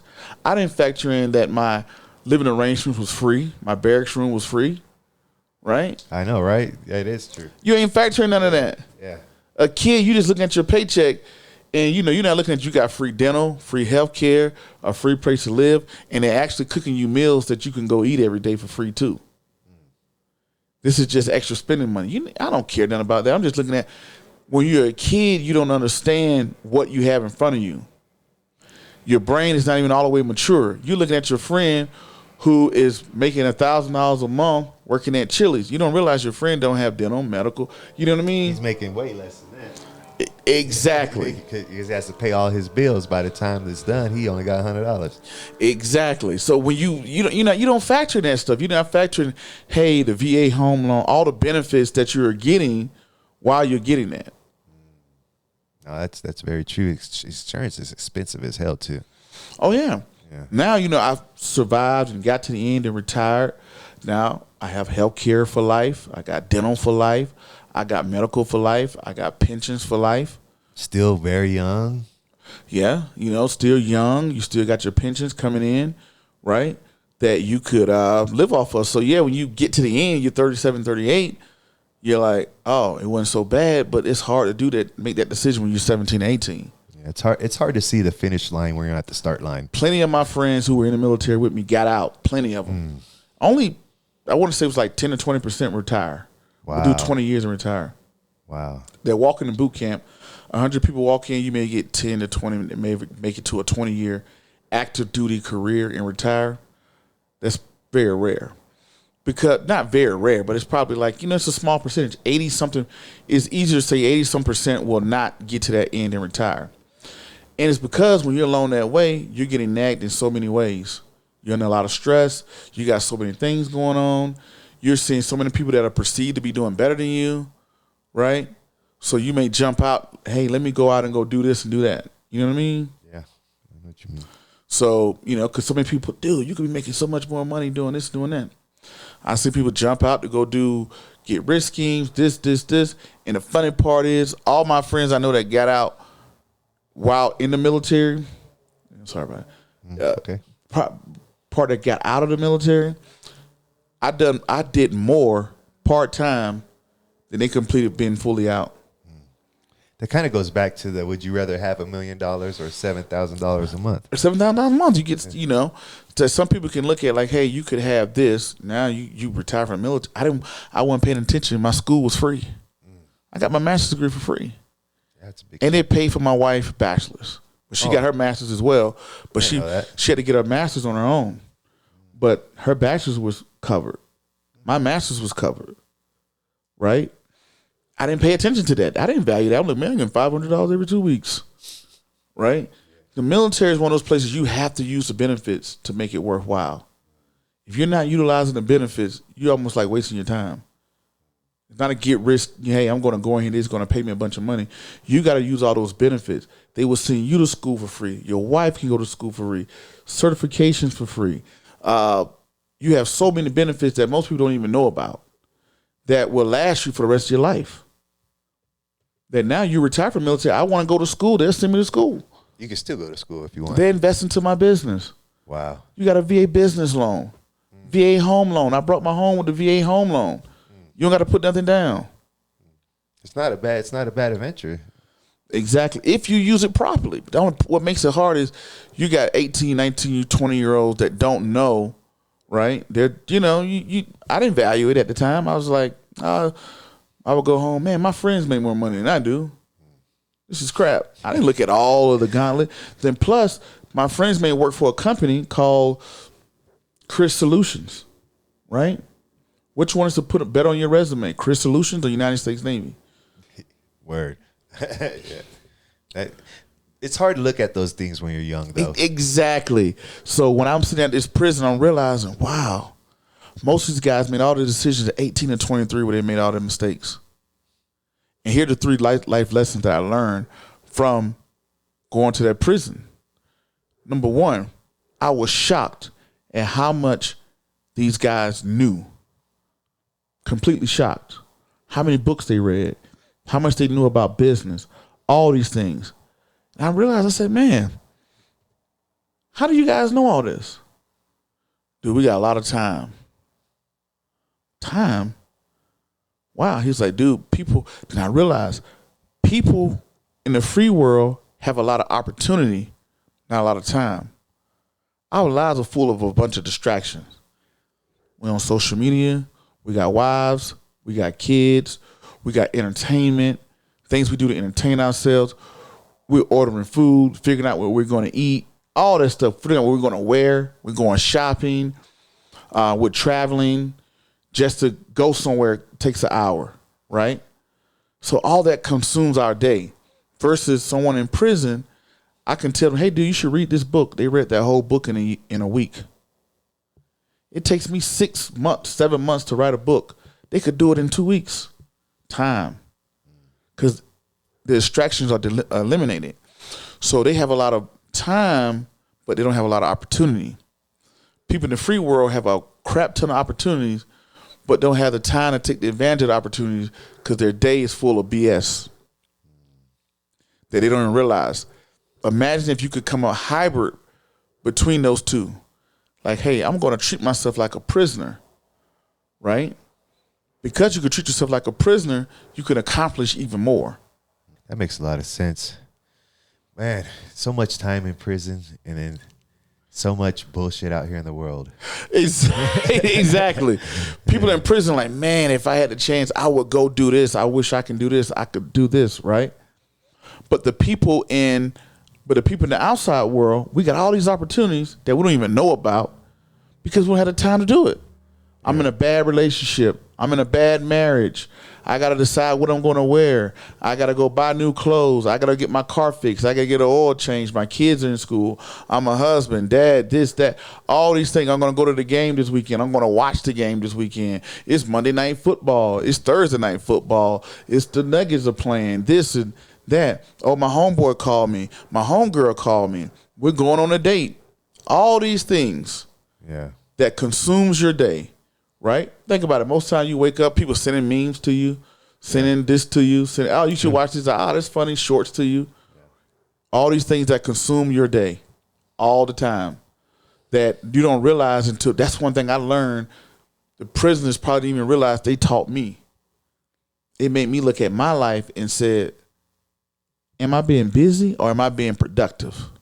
It's hard to filter through all the bullshit in day-to-day life. You got so much going on. It's hard. It's everybody lives with the now, right? Yep. Now, Mm-hmm. right? It's either now or in the past. Nobody's living for the future, it seems like. I got guys who I know, they call me and all they want to talk about is the good old days, you know?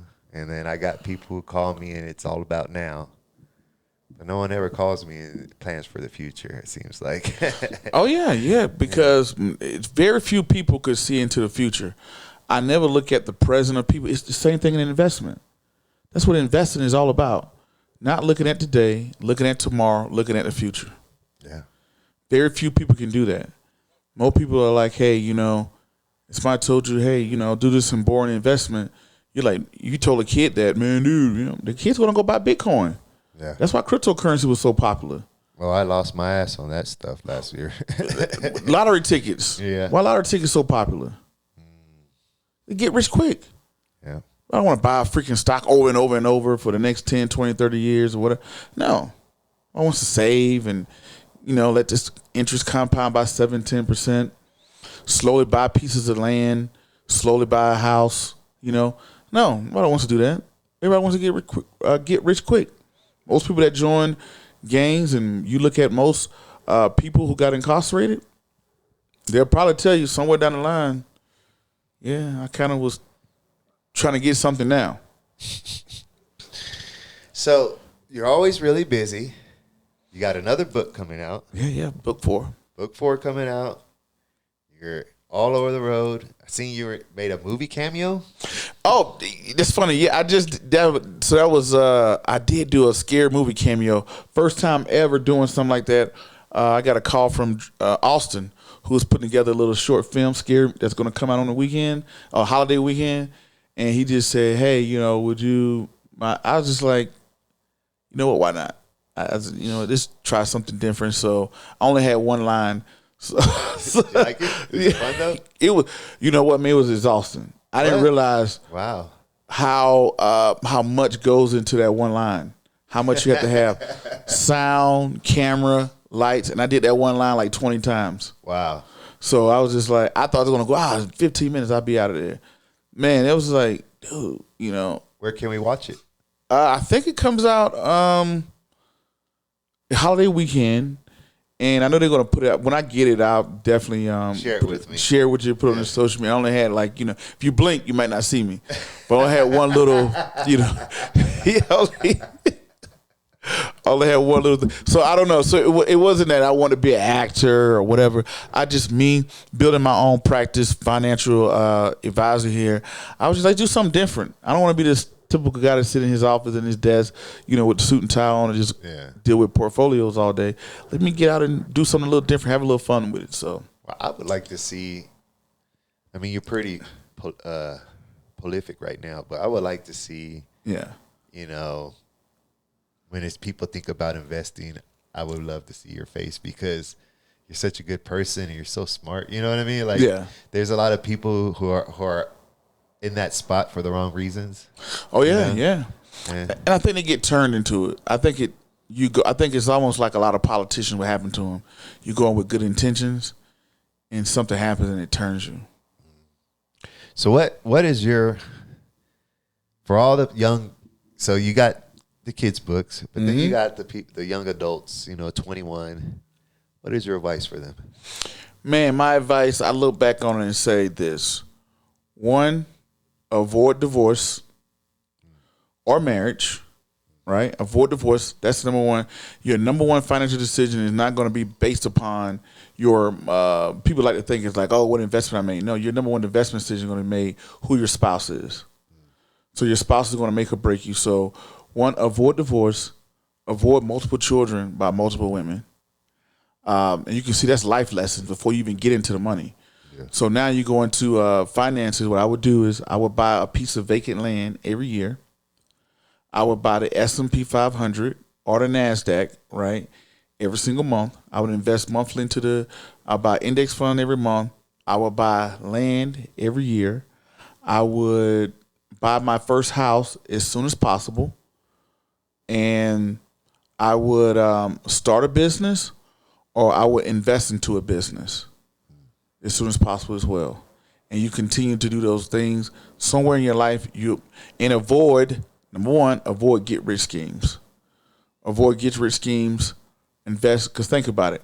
Like you said, cryptocurrency, right? People liked it because it's, hey, I know people who pay the lottery every day religiously like it's a job, right? But if someone who wasn't as smart just came along and purchased the index every month, they're beating you right now. And it's kind of hard to, you know, it's like the old school story of the tortoise and the hare. You know? Yeah. The road run, that old school story. Slow and steady wins the race. Slow and steady. You always hear. But when it comes down to it, we don't really apply it in life.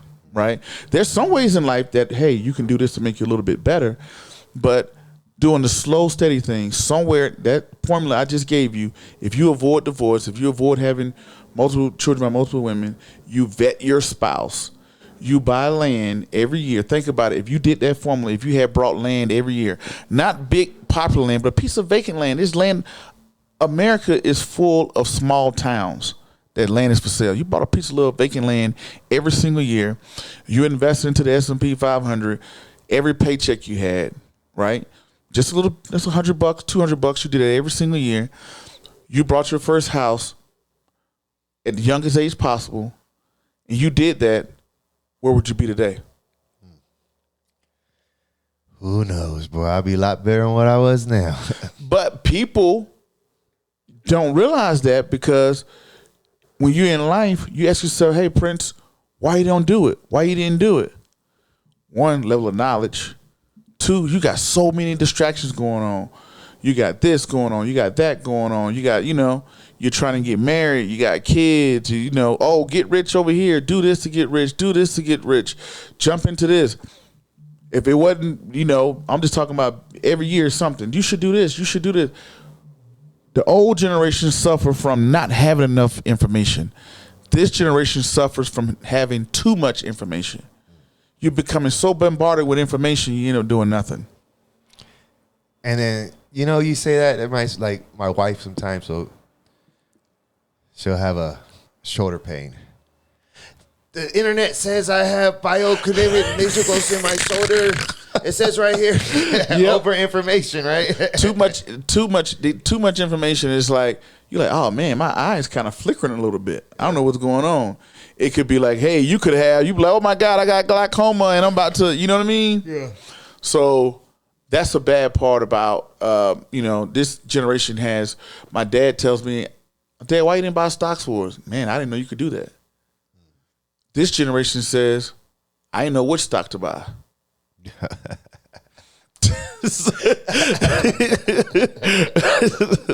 That's so true. See, that's the short right there. Too many options. See, exactly. Too many options. Some people didn't have options. Some people got too many options. So this is my last question for you. What's up? This is a hypothetical question. Mm-hmm. You lost everything. Tomorrow you wake up, everything's gone. Mm-hmm. You have $10,000. Mm-hmm. What do you do? If I lost everything today, that's a good question, by the way. If I have $10,000 a day and I have absolutely nothing, right? I would take my $10,000 and I would learn a trade. I would take my $10,000 and first I would go out and get a school loan, student loan, go to community college, learn to become a plumber, electrician, welder, painter, how to lay flooring, piping, something like that or whatever, or cyber, whatever it is. I'll go to community college. It don't cost that much to go to community college. But I wouldn't even, if I had to use my $10,000, I would use it for that. If I didn't have to use my $10,000, I would use it to, I would try to borrow, sign up for a student loan to say, hey, let me go to school to learn one of these trades. Say if I became a plumber, I would become a plumber. I would get a job as a plumber, which is very easy to do these days. I would earn a salary that way. After I got that salary, becoming a plumber, I would eventually start my own plumbing company. Or I would purchase a plumbing franchise. Get a business loan, build my credit up, because I'm working at a plumbing job, making pretty good money. And then I would start my own plumbing company. So, or not in plumbing, but I would be a trade. The money nowadays is in trades. So I would get a trade, being good at doing something and build myself that way. So you would invest in yourself pretty much. I would invest in myself. I would get the education, learn how to become a plumber. I would get a job as a plumber to earn a salary. Once I had that salary, I will build up enough money so I could get a business loan to either purchase a plumbing franchise or to start my own plumbing company, build up my own clientele, purchase a home. While I'm working my salary, I would slowly invest, but I would slowly build myself to owning my own company. You know, it kind of goes back to what you were just talking about, get rich quick. And, that answer, I go, how YouTube shows your age groups. And we have a lot of 21-year-olds, 22-year-olds, males that watch this podcast. Mm-hmm. And I feel like that was the perfect answer. It's not what you said. It's not, I'm going to go, you didn't say I'm going to go invest in this and I'm going to turn it into this. You didn't say I'm going to take the 10,000 and I'm going to push it here and I'm going to push 5 here and I'm going to push 5 there. You said I'm going to go educate myself. I'm going to take it. I'm going to support myself. I'm going to educate myself and then I'm going to grow from there. Yeah. That's perfect answer because it goes with what you're saying. You're not trying to get rich quick. It's not about getting rich quick. It's about time. Because most people are going to take the $10,000. They're going to put it on something crazy. Then they're going to wake up and have 5,000. Then they're going to have to live off the rest, and they're going to have nothing. Yep. At least if I'm a licensed plumber, I'm marketable. Mm-hmm. I can do something. I mean, I can employ myself. And the reason why I said a skill, because one, you can be employed and you can employ yourself. Yeah. I can go home and do plumbing work. I can fix my next door neighbor, do something on the side if I needed to, right? Or if I needed to go work for a company, who doesn't need an electrician? Yeah. How many houses are being built? Who doesn't need new flooring? Yeah. Who doesn't need somebody who knows how to lay flooring? I can go get a job for that, and I can employ myself with it at the same time. Yeah, that's a good answer. And then my $10,000 is still in my pocket. That was a great answer. You know, I bet you when I asked the question, I bet y'all were waiting for it. Y'all were waiting for the scheme. Exactly. They'll be like, oh, boo, turn this guy off, man. He didn't say nothing. I thought he was going to give me some. Because guess what? When you do that, when you master one thing, it opens up the doors to many things. Yeah. When you master nothing, you have nothing. Right? So now that I'm a successful plumber, now look how I can turn that into something. I can hire other plumbers. Yeah. I can buy a plumbing franchise and go plumb. I could have my own company, Prince Dykes Plumbing, and go become a plumber. I can partner with a construction company. Hey, let me help you put the toilets into these new houses. Hey, you need new toilets? I can put in new toilets. I can fix toilets. I can teach plumbing. I can teach plumbing. I can go back to my school and teach people how to be a plumber. Yeah. Right? So these are all the things I could be marketable. I can, now that I have a salary, guess what I can do with my salary? I can go buy Bitcoin. I can go do all those investments that people was waiting on me to say. Yeah. That's step number 5. That's not step number 1. You get what I'm saying? Yeah. So that's step number 5. It's like, hey, for number 1, what I'm going to do today, I'd rather use that $10,000 to get me through plumbing school, or to get me through electrician school, or to get me to learn that trade.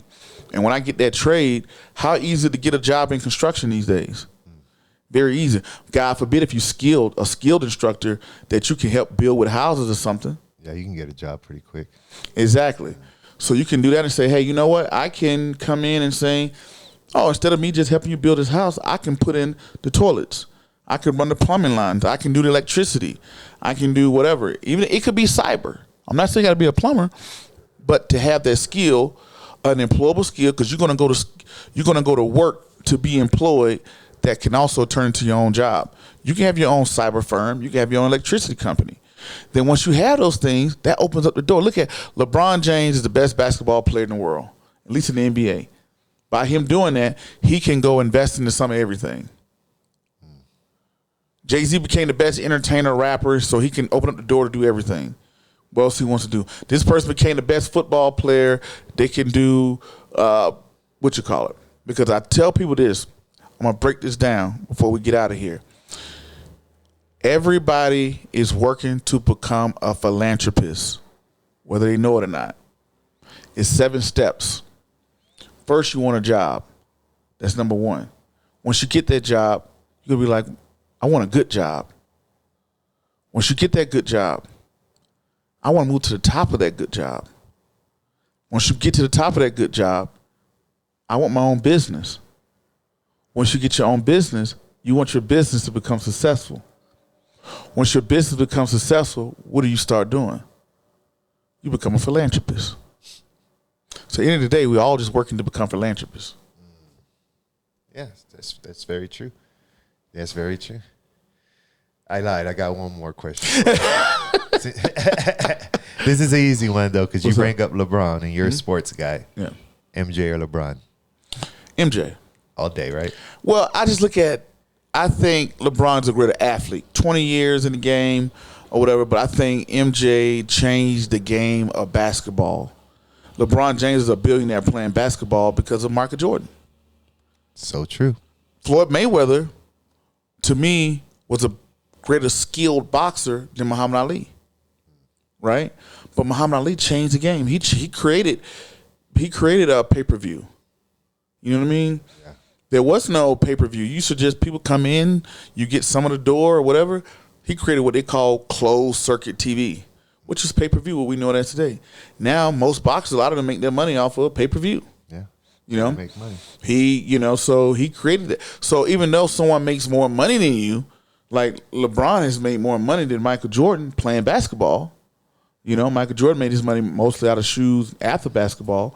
But this dude's walking around a billionaire playing basketball. You know what I mean? Jordan, though. Because of the people that came in the past. So Michael Jordan changed the whole style. The shorts used to be high before Michael Jordan came. He came in with the long shorts. He came in doing movies. He came in with the shoes, the merchandise. He's the reason why LeBron got a Nike deal. Everybody has a shoe deal now. Yeah. And it's a long-term shoe deal. You know what I mean? Started out with MJ. Started out with who was the one. Now, people had shoe deals before that. People was getting Converse deals, but not like Michael Jordan. Not like MJ. But now Michael Jordan has showed, hey, he's made the whole industry more lucrative. I think he just helped the brand more and stuff like that. So you don't hear too many people saying, hey, man, I want to be like LeBron, but you hear plenty of people want to be like Mike. They had a whole commercial back in the day. His logo was global. He was winning championships. He was just, I just think the Space Jam movies, I just think that he transitioned the game of basketball, made it a more lucrative business, in my opinion. You like hip hop music? Of course. Yeah, that's my number one music. Familiar with Tupac Shakur, right? Of course. You never know. Chris. You never know. I've been surprised many times. So, see me tell me, Chris, you met a black guy that didn't know who Tupac Shakur was. I have. Young. They're going to be like, I've never heard of him. I got to look him up. Who? You know this? So, especially, Remember the song, So What You Saying? It's the song he had. Mm-hmm. Now, what more could I say? We wouldn't be here today if the old school didn't pave the way. Oh, yeah, that's true. Yep. You look at Jay-Z's made way more money than Rakim, way more money than what's his name? I love him too. You Must Learn. Boogie Down Bronx. I can't think of his name right now. You talking about Melly Mel or KRS? No, not KRS-One. Right? Yes, hip hop artists, they make way more money than KRS-One, Melly Mel, all those guys ever made. But those are the people who crawl, right? So you can walk. So other people could run, right? So I always look at the people who paved the way before you. They may not do as well as probably do better than my dad, right? But hey, I can't look at my dad and say, you didn't, I'm more successful, because if he didn't do what he did, I wouldn't be here today. Most black men don't grow up with their father. Don't know who their father is, having a strange relationship with their father, right? I have a great relationship with my father. I didn't like him when I was younger. When I was a kid, didn't care for him a whole lot, right? When I was a kid, he was a disciplinarian. He was different. Like, why is this guy here? Girls and moms and boys and dads. Yep, love mom though, right? Yeah. But then again, I got older, I understand him more. Yeah. You know what I mean? I understand. Oh, wow, that's why he did. Oh, that makes sense. Oh, this is what you were doing. Oh, man, you had 4 kids. Man, you was doing this. You had now, But it's like anything with a man. It's like my 12-year-old son. He's probably looking at me and like, Dad is all right. But as he gets older, he's going to appreciate it more. It's like, wow, this is what my dad was doing. He was writing about me. That's why he was gone. That's why he flew over here. That's why he did this. That's why he did that. So yeah. I'm sure your son's going to look at you and be very proud. Yeah. No doubt in my mind. No doubt in my mind. Yep. So, what do you have coming up? Oh, yeah. Now we have a book drive we're starting on December 1st. We're part of the Colorado Gives Day, Giving Tuesday, to where we're going to raise money to give books to kids. When we go into schools and organizations, we want to donate 1 million copies of books. Oh, wow. Western Learners across the country. And my foundation, that's how the foundation nonprofit makes its money, to go out and give the stocks to kids. So we've given away, I don't know, about $4 or $5 grand in stocks to kids. Wow. S&P 500. Our ultimate goal is for every kid that walks in kindergarten to have an investment account. On the nonprofit side, also, I'm writing book 4. Book 4 will come out in April of next year, Financial Literacy Month. Wesley learns about real estate. And that's us for the most part, Yeah. So keep tuned to us, and we're gonna keep going and making things happen. All any links that he shares with me, I'll post below. Oh yeah, definitely check them out, man. Introduce your kids to the world of like I said, we pioneered all this stuff. Now it's becoming more popular now, but 10 years ago it wasn't here really like that. So now you're seeing it, flood more. But, we're keeping up with our mission. Investing, credit, insurance, real estate, taxes, New York Stock Exchange, stuff like that. So, yeah. So, I hope that everybody is listening today. I mean, it was a really good story. We got a guy from Waynesboro, Georgia. Waynesboro, Georgia. Has a solid foundation for parents, which was really big, and goes out, spends a whole career in the military, stays focused. If one thing that you didn't listen, please take home the fact that there's no get rich quick schemes. If you listen to this man's life, he did everything, 20 years in the military, 10 years vesting into YouTube, going through school, learning everything. Nothing has been a get rich quick scheme with him. None of it. It's all been hard work, long term, looking for your future, and preparation. Right? Yeah, yeah. And the thing is, when people look at, like, you know, hey, I tried it. I thought about it. Oh, yeah. I've had people call me all the time. Yeah, you're going to get rich if you do this. I seen it. I seen my buddies do it. You know, plenty of them, right? But the media will always show you who won the lottery. They'll never show you who played. That's right. So when I keep showing you winners of the lottery, it gives a false impression that, hey, I can win too. Yeah, that's true. So when you look at hip hop artists, rappers, people stand in front of you, oh, I did it this way. And it's easy to fall in and be like, wow, to build a false impression of I can do that too, you know, because it's a good media story. But when the media tells you these get rich, oh, this 13-year-old did this, you try to go do it. It may work for you, may not. But know what you're up against. You got a 98%, 98.9%. If somebody told me, Chris, if you open up that door, you got a 98% chance of getting shot, would you do it? Hell no. Probably not, right? That's what I try to tell people, like, hey, but guess what? 2% of those people are going to make it through that door. And the media is going to drive it down your throat, which builds a false impression that maybe I should swing that door open. Right? And then when you get shot, you can be like, man, I knew I had a 98% chance to get shot. Why did I do? But the reason is because it's pushed to us that, hey, look, this can happen to you too. But people don't look at the statistics of what's the likelihood of that happening to me as well. And the slow and steady person, some people be so smart. My dad always said this, you're so smart till you're dumb. You know so much. I know so much. I can do this. And then the dumb guy who just went off and go get a 9 to 5, and guess what? You're going to end up doing something crazy. Then when you do your 10 years in prison and get out, I don't have plenty of friends, and you're trying to get your life together, you realize that guy, that little average guy who went to school, got his little certification, now this dude has a business. You don't even know how he got there. Now he probably own farms. Yo, ass is broke. And you just got out of prison trying to pick your life up in pieces, in shambles, trying to figure out how I'm going to do this and do that and do that. And this person just slow and steady with nothing special about him. Yeah. There's a lot of talented, smart people in prison who miss the bigger picture. Yeah. Yeah. Because most of it ties back to what? Fast cash. Mm-hmm. Thank you for coming and talk to me, man. Man, anytime. I just want y'all to know this man didn't have to come talk to me, and he took time out of his day and dealt with my technical camera overheating and everything else to sit down. This is only an hour for y'all, but it's been more than an hour for us. All right, and thank you. I really appreciate it. Thank you. And everybody, I want you to, like I said, take his story and apply it to yourself.